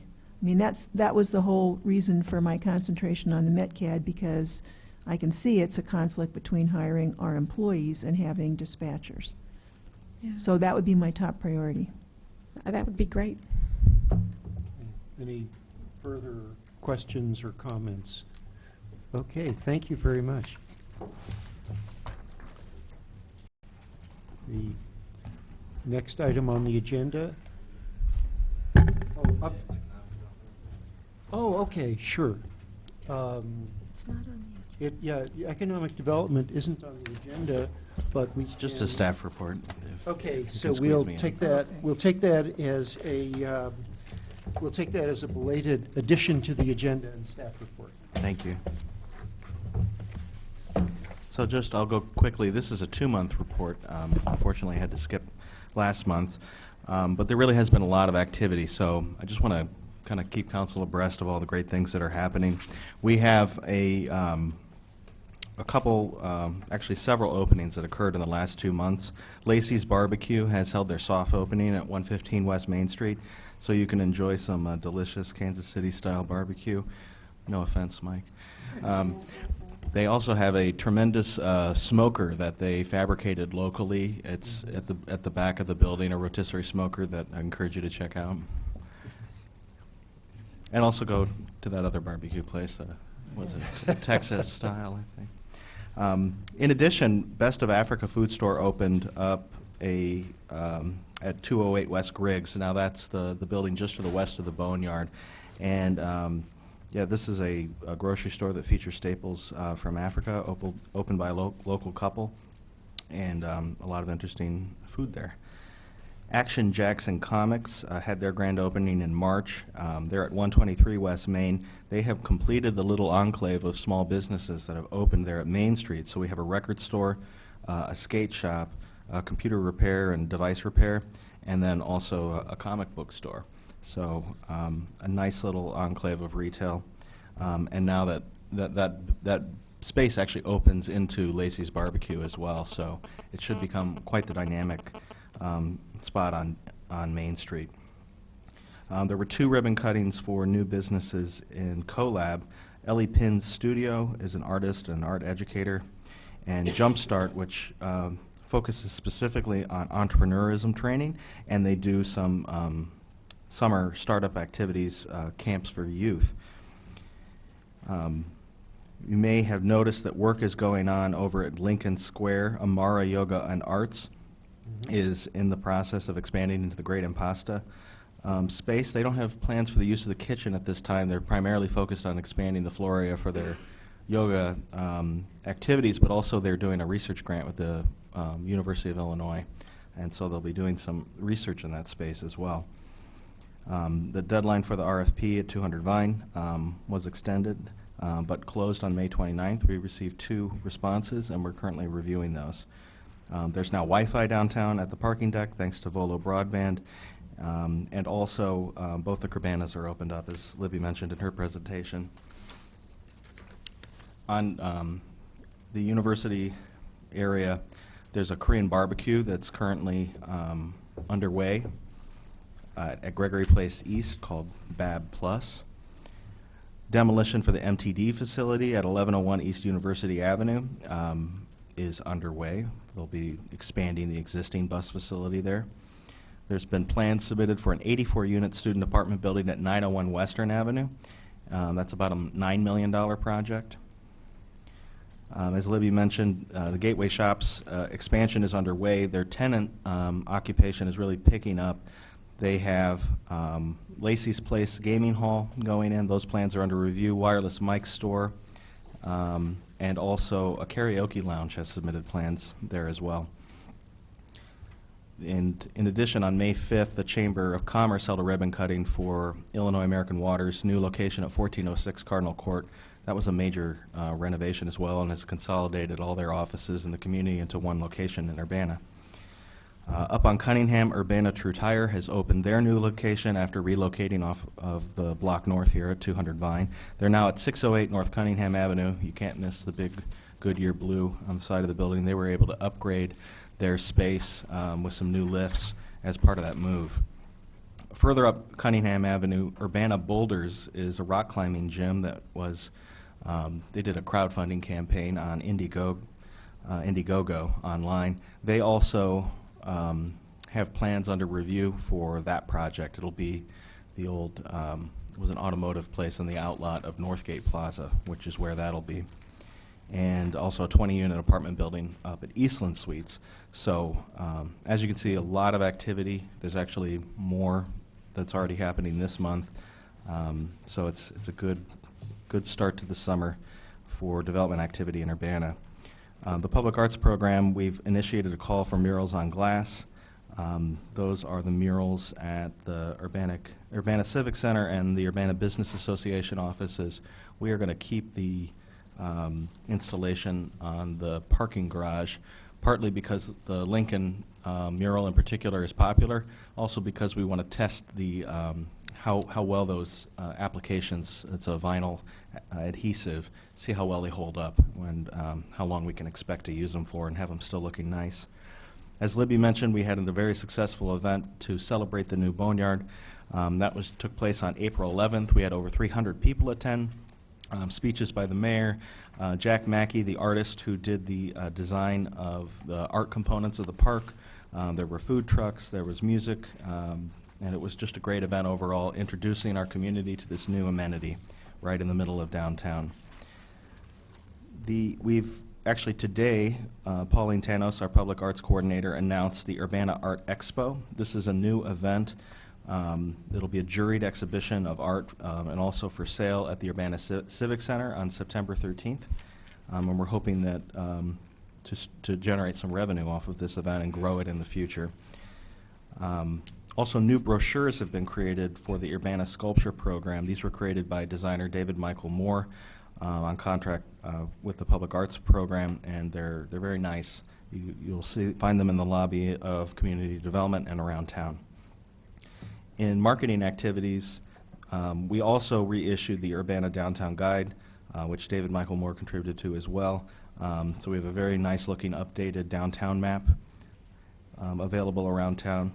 Libby mentioned the Downtown Urbana Food Truck Rally at the Civic Center, and you may notice a theme. We're trying to engage in more active utilization of our Civic Center by creating new programming and events to take place there. So that's deliberate on our part in economic development. We want to make the most of that facility. And in addition, the Market at the Square is in full swing. You may have seen our Market at the Square director, Natalie Kenny Marquez, on CI Living. She's been doing cooking segments called Farm Fresh and Fast, where she demonstrates cooking with fresh ingredients on a affordable budget. And that goes on for many more weeks, pretty much the entire market season. She'll be continuing to film those weekly segments live on television, which seems a bit more, I'd be nervous, I guess. She composes herself really well, and we're proud of her. Other updates, the MCOR project, there was an open house held in May that Public Works put a lot of effort into, and we tried to follow up by making it the centerpiece of our May 19th Business and Development Luncheon to just really get the word out about what a tremendous project this is going to be for our community, and also how fortunate we are to get that funding. The Business and Development Luncheon, we actually hosted 2 food trucks to cater the meal. We had Dragonfire Pizza outside and Pop Stop. They serve popsicles on a bicycle mounted cooler. They brought that indoors, so we were able to introduce our guests at the luncheon to a couple of food trucks, and that actually kind of spawned the idea for the food truck rally. Also, during the week of May 11th, Mayor Pressing and I represented the city of Urbana in an annual Champaign County First fly-in to Washington, D.C. We met with our entire congressional delegation, and we learned just how lucky we were to receive that funding for the MCOR project, because it sounds like Tiger grants are going to be cut significantly. So our community made out very well during the time that they were available. But we also, in addition to thanking our congressional representatives, we lobbied on topics such as high-speed rail, passenger rail, the I-57-74 interchange, and the importance of the Willard Airport Tower and instrumentation upgrades. And lastly, not on the report, I just wanted to share that we are expecting to hear on our enterprise zone application by August 1st. So hopefully DCEO comes through with that, and we'll know whether or not we'll be implementing a new enterprise zone and a new strategy for economic development in Urbana in a couple months.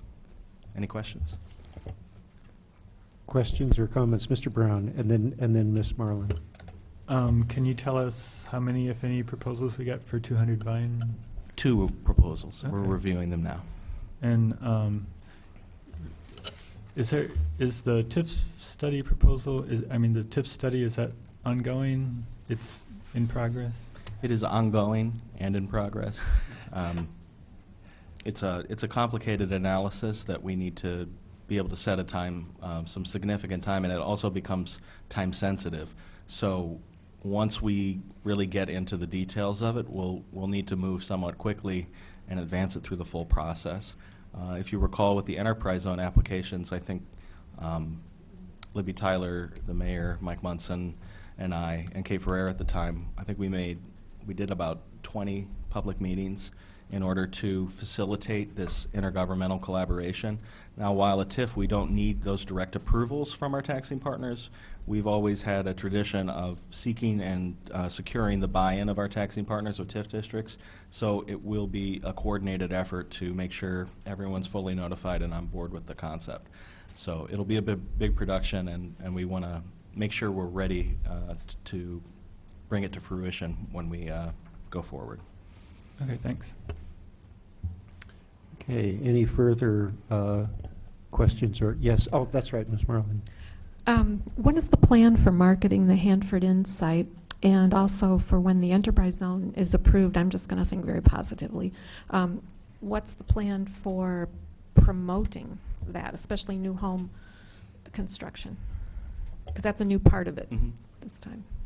Well, we've kind of believed for some time that the best marketing for the Hanford site will actually be to get the hotel down, because right now it's just viewed as an obstacle and a problem.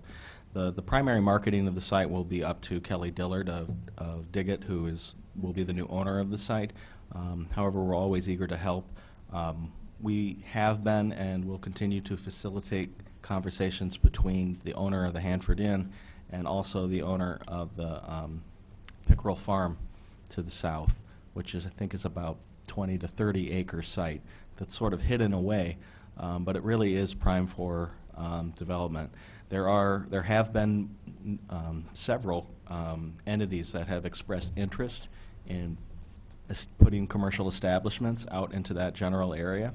However, because the Hanford Inn has been a significant obstacle to development, and the Pickerel Farm it's a very large tract of land that hasn't been subdivided, that the owner wants to sell it as a whole piece. No one's been willing to take on either of those obstacles of demoing the inn or performing the subdivision and all the additional work that goes into developing new land.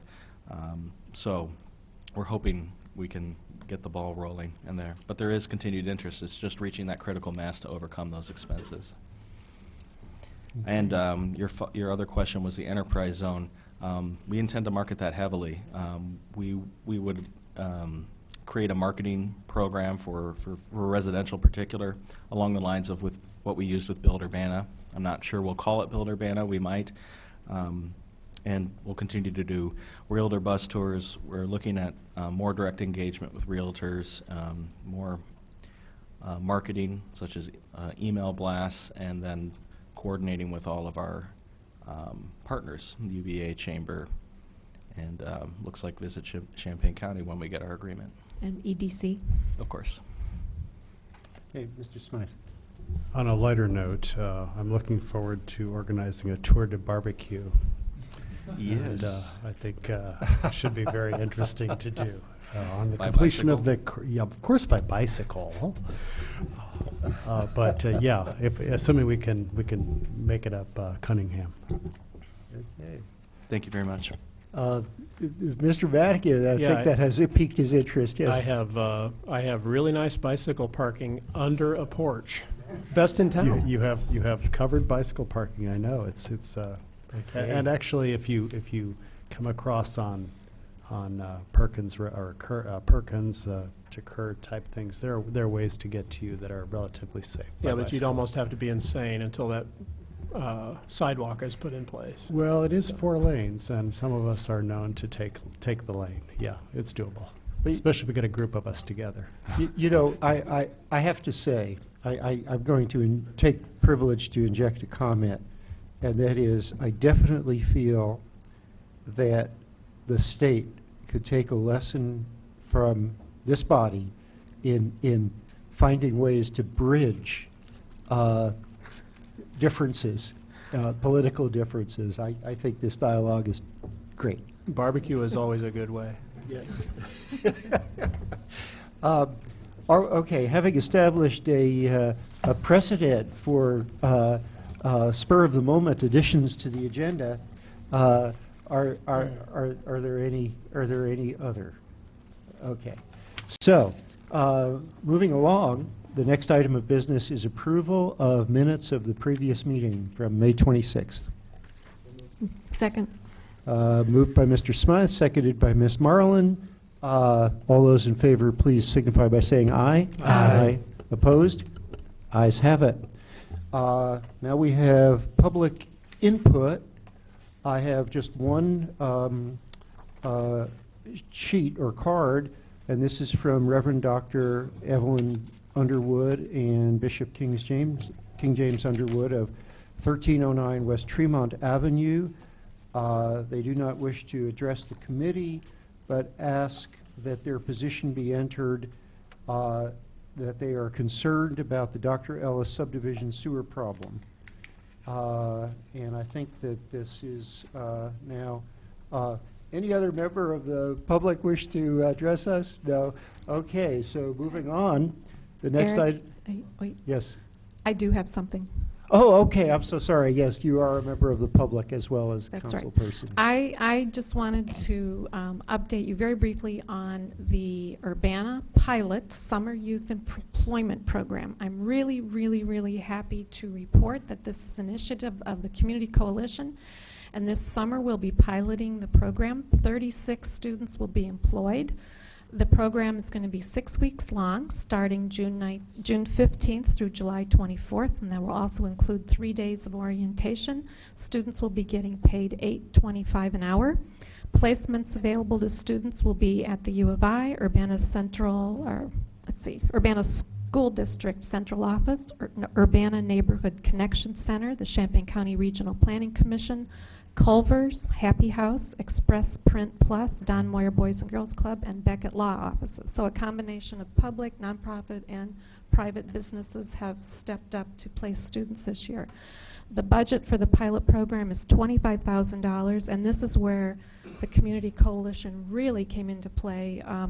Tracy Parsons and the Access Initiative, under the auspices of the Champaign County Mental Health Board, will be providing the funding for 2015, and it means that it gives us a year to plan for funding for next summer, because this is a one-year thing. The teachers coordinating the program are 2 Urbana High School career and technical education teachers, Amanda Perez and Tammy Newton.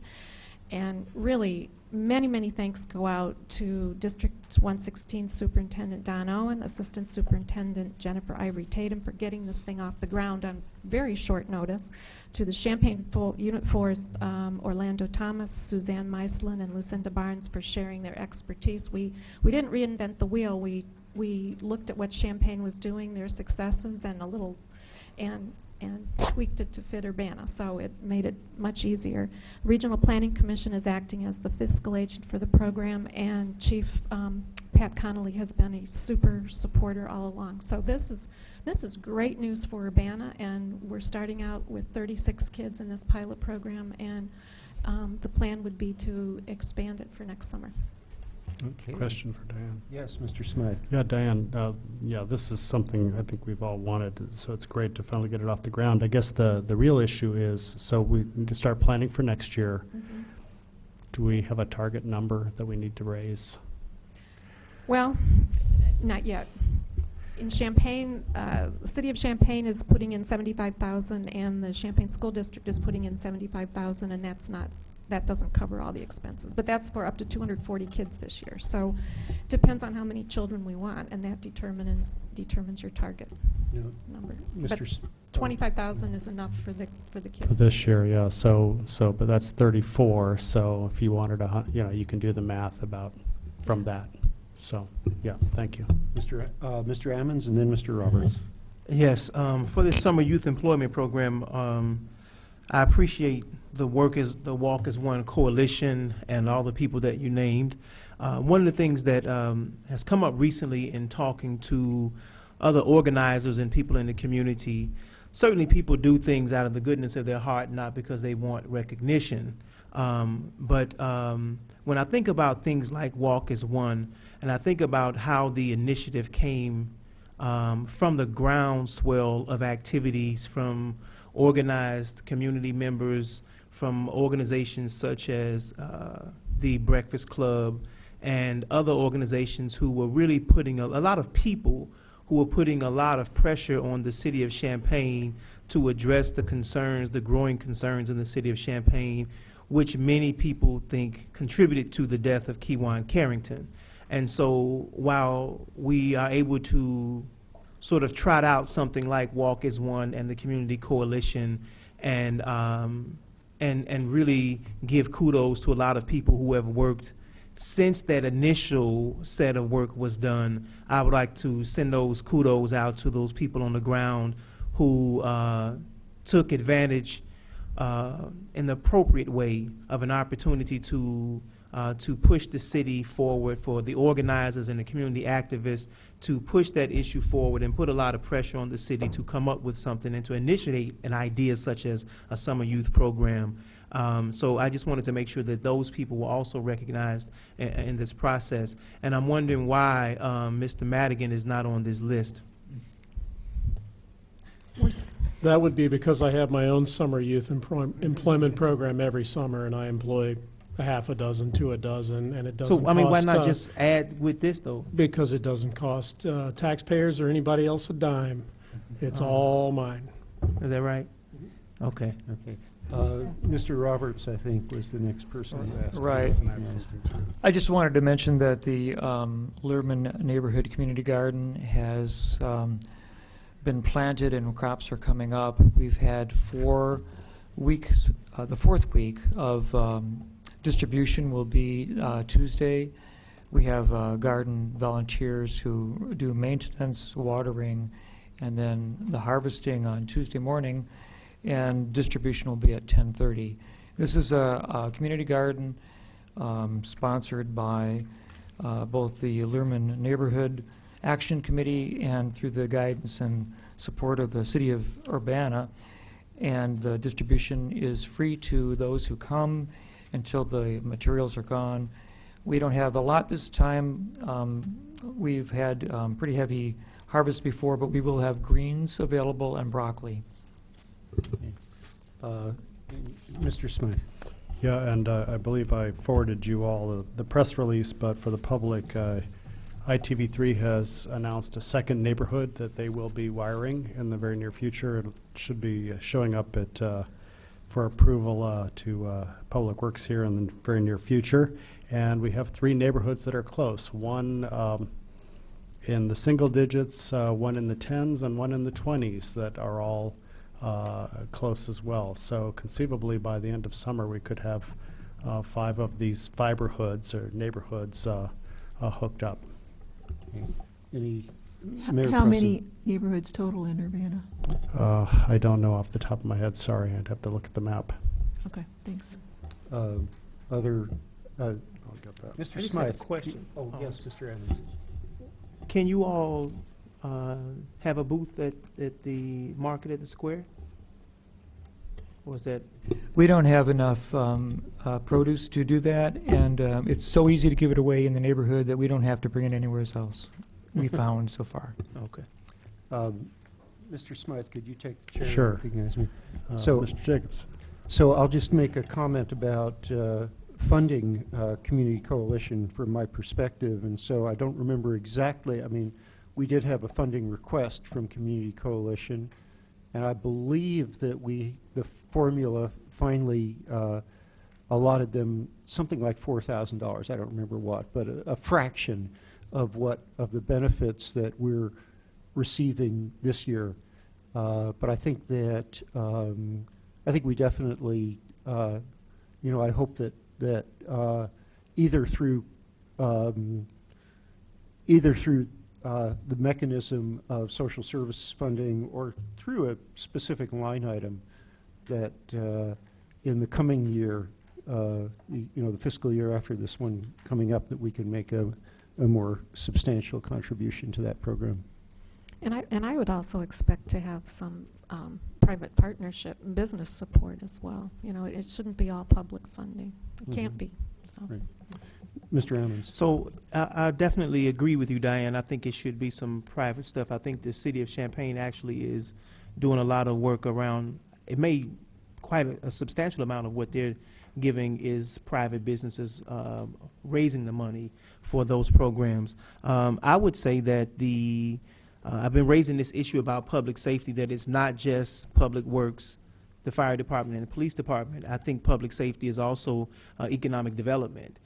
So this is a very important aspect of that. So when we start talking about allocating funds, whether it's the overhire position or whatever it may be, I think that a contribution to the summer youth program, even from that particular area, could be a reasonable request. So, because this is about public safety as well, and I think it's probably as much or more about preventative stuff as opposed to reacting after something negative happens. And I wanted to know how was it for this, what we are doing here in Urbana, how do we determine the eligibility of the students who are involved? For this first year, given the short time period and the critical, there's a lot that goes into this program that we don't have time to talk about, but the critical component of this program is if you're going to have a youth involved in the program, to make sure that there's an adult in their life in some capacity, whether it's a parent or grandparent or a mentor, who can help make sure they're meeting the goals of the program and be with them as they go through it.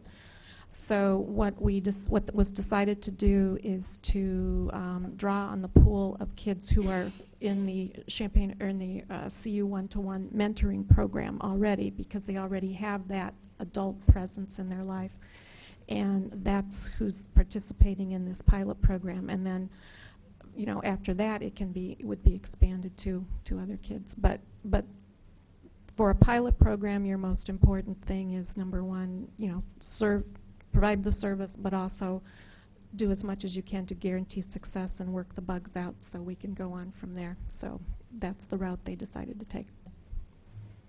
And again, it's only most of it- 36 students in that program? Oh, there's many, many more, but there wasn't funding for any more than that. And so based upon the criteria of having a parent or someone who could go through the process with them, those 36 students were chosen? Yeah, and this was arranged through the District 116 took the lead on this in working this out. So for further information, I could talk to Don and them or whatever about that? Mm-hmm. Okay, thank you. Yeah. Okay. So I think that's, if there's no more public input, Then the next item of business is ordinance number 2015-06-059, and ordinance ascertaining prevailing wages. And I believe the Finance Department will present this. This is strictly routine, done once a year in June. Normally, it didn't happen that way last year, to determine the prevailing wage rate for our public projects. It's based on the Illinois Department of Labor prevailing wage rates. Mr. Smythe. I move to send this council with recommendation for approval. I'll second. Okay, moved by Mr. Smythe, seconded by Mr. Roberts. Any further discussion? Okay, all those in favor, please signify by voting aye. Aye. Opposed? Okay. I did want to quickly mention that I left 2 draft ordinances at each of your places related to the budget. These same ordinances were in the front of the budget document, but the copies that you have now include the changes that I currently have on my list from what is in the proposed budget document. So I just wanted to point that out because you will be asked to vote on the final budget next week. So if you have any questions about that, you can let me know. So I do have a question. So the budget ordinance is special. It doesn't have to be voted on in the committee of the whole before it goes to the full council? Because Well, we've reviewed everything, so right. I suppose it would have been nice to have a vote now, but we're just going to have one vote, and that's going to be on Monday, next Monday. Okay, so I mean, I think we kind of went through Yeah. it pretty thoroughly, and then these are the adjustments, so. yeah, so the logic is the budget's been posted, it's been Mhm. discussed for several weeks, and there's, I guess we don't have the city attorney here, but I'm assuming Yeah, that he had a family emergency, so that's why he's not here. But I'm assuming that we know that all is legal, that we don't require the committee of the whole It's vote. not a question of legal. We have rules for the city council, but the council can, change something if they want to. And I don't think anybody could say that we haven't gone over this document and that we'd be rushing through it next Monday. So Oh, I think yeah. that we have a good rationale to say we don't have to take a formal vote today. Mhm. Maybe you want to make a motion to say we won't act on it today, but that's not on the agenda, so I don't know. Yeah, it's not on the agenda, and as long as there are no technicalities that will trip us up. No, I don't think so. That's the point of my question. It's not to challenge Okay. the 'cause it- transparency of the process. Yeah, okay. Ms. Marlin. And I think it's important to point out, in light of what was brought up last week, that there now is $75,000 included to deal with the aging air conditioning unit on the roof of this building. So that's a really good addition to this budget. Okay. Okay, so I think we did take the vote on the, on 059, which passed by 6 to 1/2.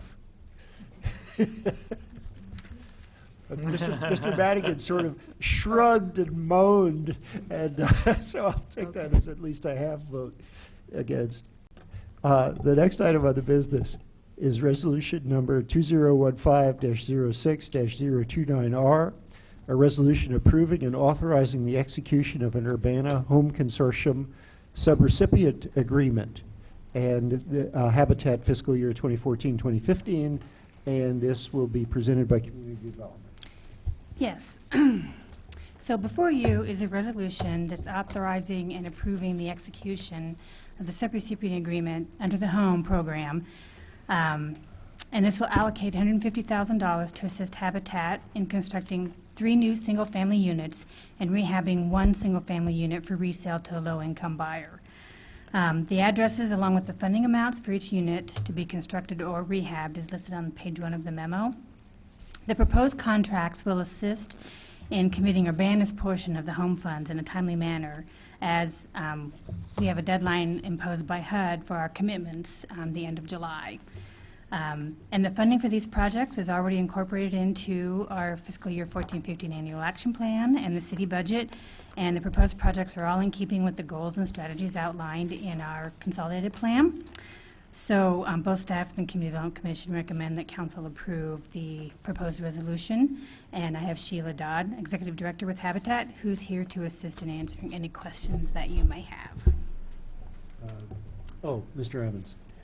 The Habitat's Affordable Home Ownership Program, how does that work? Is that similar to like a lease purchase program where if you stay in the place for a certain amount of time, then the grant award is forgiven or something like that?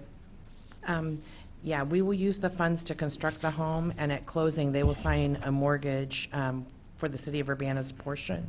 And they were committed to live there for 5 years as their primary residence. But they also will be carrying a Habitat mortgage, and there's a clause in there that requires them to maintain the home as their principal residence. So the cost associated with it, the amount that we contribute is forgiven if they stay there for each year, X amount of those dollars is taken off. Mm-hmm. And what is the amount again that they're given? Is it $37,000? Is that what it is? And they're not given that directly. It's used for the development of it. And there's a new rule, and Kelly can help me fill this in, but we just went through a home audit. Depending upon the need that the family has, will determine the amount of subsidy that they actually get to write off of a portion of their mortgage. Yes. In the past, we would give a straight dollar amount, and now we have to base it more on the need of the potential home buyer. Mm-hmm. And so I've seen some of the Habitat homes. I think they're very nice homes.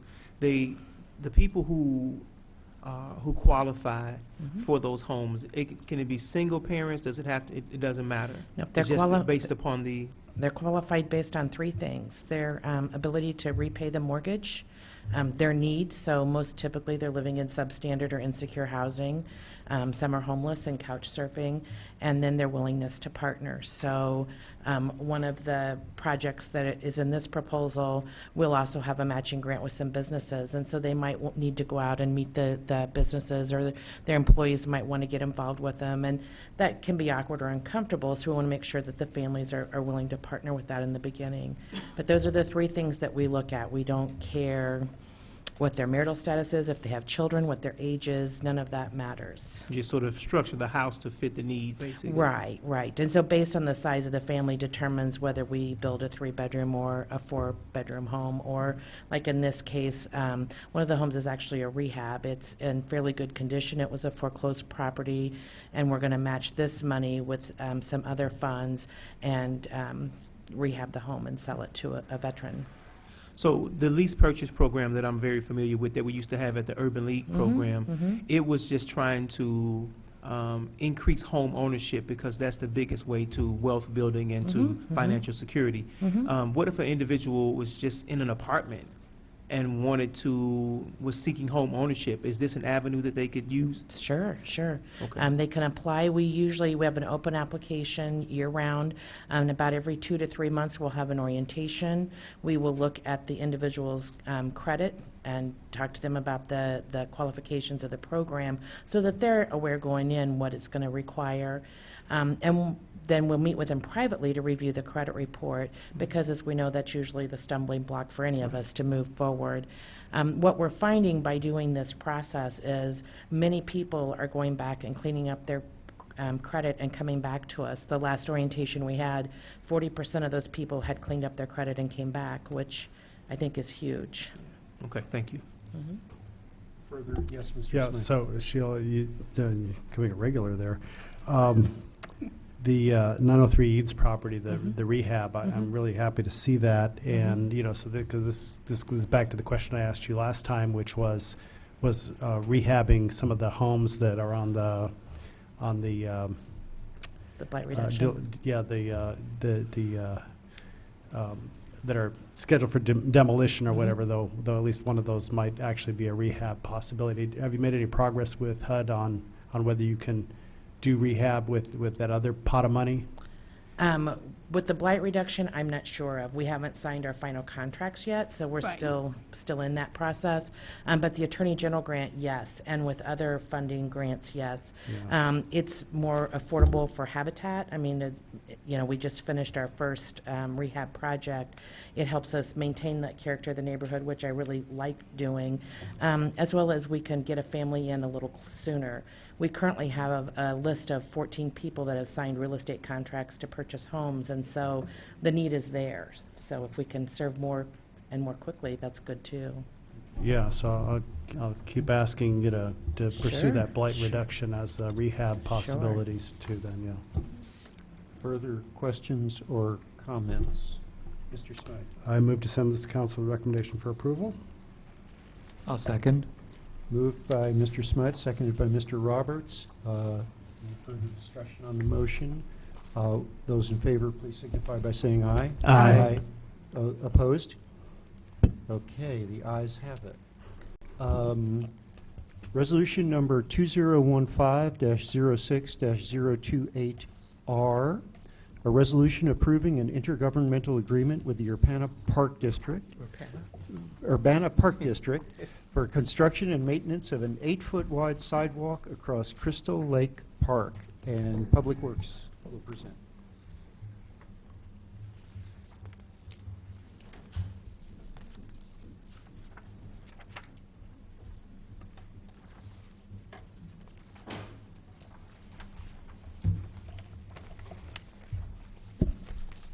Okay, good evening. I'm here tonight to talk to you about a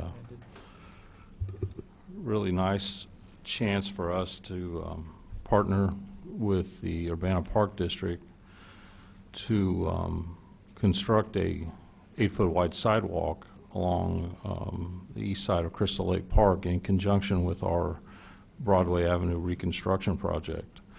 Once the Park District had learned that we had planned to remove the failed brick pavement, they saw this as an opportunity to improve the sidewalk on the west side of the street there, which is the east side of Crystal Lake Park, and widen it and really provide a little bit more of an attractive walkway there from really their south entrance on Broadway up to their north entrance up there at the Family Aquatic Center. I'm going to kind of walk you through a roll plot here. This is, in essence, in your documents that we passed out to you, attachment B, but all strung together, which is a little bit easier to follow. So on the left here is basically we have Stebbins Drive here. Up atop here is the entrance to the park. This is Broadway Avenue, so in the north is to the right. You can see the magenta lines here. That's where the multi-use path, or I mean the 8-foot sidewalk would be. And we have meandered this sidewalk in conjunction with Park District personnel to miss trees. As such, we do have a few trees that we will be removing. This path falls mainly on Park District property, and we worked with the Park District on which trees they would be okay to remove and which ones that we really shouldn't touch by meandering it around there. This is an entrance to their old administrative building there, and then you can see the path meanders out and around. As we get here, this is Kerr Avenue here that tees into Broadway, and you can see it comes back around. There'll be a nice crosswalk or basically set of ramps down to Kerr, which really we don't have right now at all. As we get down in this zone, we will be near the edge of the road, and primarily the reason is there's a nice set of white oaks here that the Park District wants to preserve, and we don't want to get into taking those out. So we've worked with them to keep that path through there. And as we come up here to Oakland, this would be in essence what we would call a base bid. So this is where our road project would end at Oakland. What you see here up top here, this is about where the base bid would end. The Park District has asked for an option to lengthen the sidewalk as an alternate bid. So we're going to add that to our contract. And the alternate would be from basically here at Oakland down, meandering through and around the park property, and you can see up here, there'll be, actually, we're going to put up bench pads where you can see out to the aquatic center, and then to the right here is the aquatic center entrance. So this last piece here would be an alternate bid, that if the bids come in good and the Park District has sufficient funds, that they will then ask us to add that to this contract. Two things for you to consider is for us to be able to construct this on their property, we have to ask them for a temporary construction easement. That is actually attachment A within your documents there. It's just a standard temporary easement that allows us to get on their property, do the work with our contractor, leave the property when we're done. There is no ownership transfer at all. It basically just allows us to have the rights to their land during construction. To get this accomplished, we had to have discussions about an intergovernmental agreement between the two entities. And during that process, they have asked their Park District attorney to review the document. And the documents that we passed around here tonight are the updated set of documents. And I actually received those today, and I just want to kind of run through those. And I ran those. These revisions were made by the Park District attorney, and we have ran those through Jim Simon, our city attorney, and Public Works has in turn looked at them. But we'll just run through real quick. I won't belabor going through everything here, but we have a few grammatical items in red there that they were looking for. Just a phrase here about all recitals set forth above are incorporated herein and made part thereof. And then when you get down to section 3 here, basically they're just asking for a chance to approve the documents before they go to bid. That's really what the language there is. And to give them a completed cost estimate, an estimate of construction duration, and any information regarding impact of pedestrians, bicycle, and vehicle traffic during construction. And then when you go down further, they asked basically in item number 5 there for some identification clauses, which we don't have a problem with providing those in the contract. And then the last one would be basically just some rewording about the responsibility for the path, which is really the Park District's responsibility to maintain that. The fiscal issues for us to consider are basically that we front the money, they pay us back. So really there's no cost to the city for this. We have a soft cost that we've absorbed as far as engineering that we are not passing over to the Park District, and we do that quite we share services back and forth, so it's just a soft cost while we're designing the road. It's not that much more for our engineers to go ahead and just do the design of the sidewalk while we're doing that work. So tonight, after talking with Jim Simon, basically what we're looking at is we would like to ask the committee to send the proposed agreement to the City Council with a recommendation to approve it with the Park District's recommended modifications. Any questions or comments, Mr. Roberts? I'm sorry, I didn't mean Mr. Roberts, I meant Mr. Brown. Did you have any discussions with MTD to see if they were interested in any kind of shelter along there? We've been in contact with the MTD, but what we are doing is we are doing a pad down near Stebbins for a bench. But there was really not a desire to necessarily put a set shelter anywhere along the project. But we are putting a bench and then, or a pad for benches and at several other locations throughout there. Okay? Mr. Ammons. So are you saying that the MTD was not interested in doing that? I just wanted to make sure that I was clear. That basically what I'm saying is that they had not expressed an interest to put a shelter. Yes. But what will be put in place does make room for that. Yes. I mean, there could be an addition at a later date, If we go back to the, let me just bring up the initial attachment here.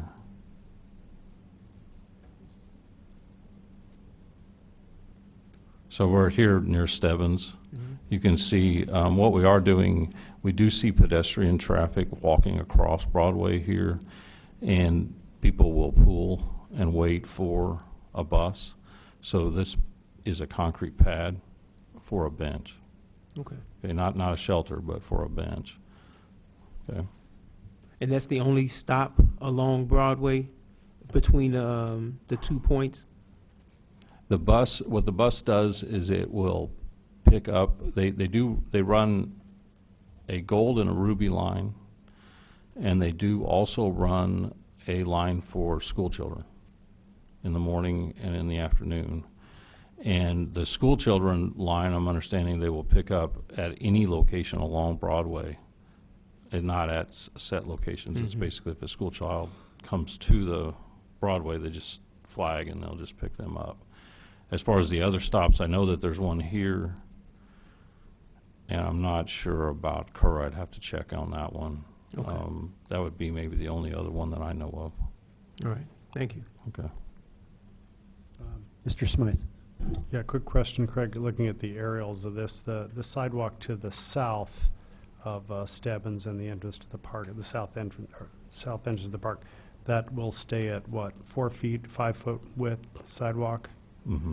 Yeah, I'm curious whether there's room for bike lanes on North Broadway between Stebbins and University. We currently, in the master plan, and we're right now reviewing the updated version, there's not an allotment for bike lanes on that section.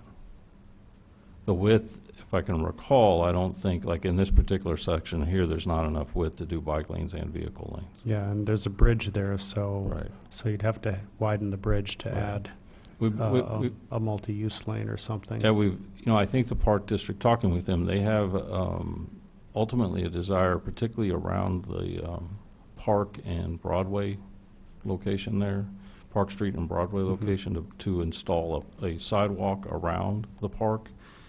The obstacle that they do see is crossing the Saline branch there. The bridge either has to be widened or you do a separate set of bridges. It would, I was talking with their operations manager today, and I think in my opinion, it would probably be more cost effective to do a separate bridge, very similar to what we did out on High Cross Road. Than to widen a highway bridge. Widening a highway bridge is a big deal. Yeah, I'm just recognizing the high frequency of asks related to, being able to bike and run and whatever on paths around parks. So, yeah, thank you. And getting back to Mr. Ammons' comment there, what I will do, Mr. Ammons, is make sure that I confirm with MTD that they don't have any plans for shelters. I mean, we're at this point, we're wrapping up the plans right now, but it's easier to throw something in if they want to do that. Okay? Okay, thank you. Mr. Madigan. So Craig, how wide is the existing linear sidewalk? 5 foot. Okay. And so just explain to me the need for a meandering sidewalk as opposed to just adding 2 feet to the linear sidewalk. It comes down to basically the sidewalk I'd say overall it's in fairly decent shape. There are some trip hazards to it. But the Park District, they look at a bigger scope here. They're looking at amenities, for the park. It's far more enjoyable, I think, for Park District users to walk along a meandering path than to walk along just the edge of the road.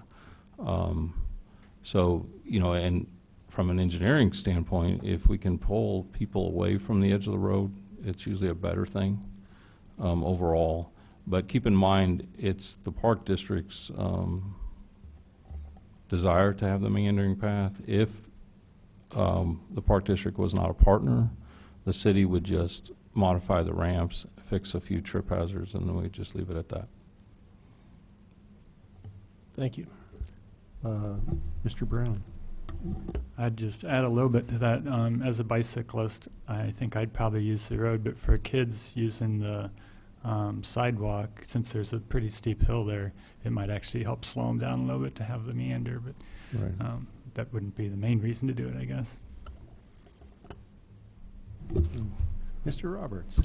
And aesthetically, it's a lot more fun to walk closer and within the park itself than to be along the highway. And I wish that the Park District would initiate a meandering path on the north side of Meadowbrook Park.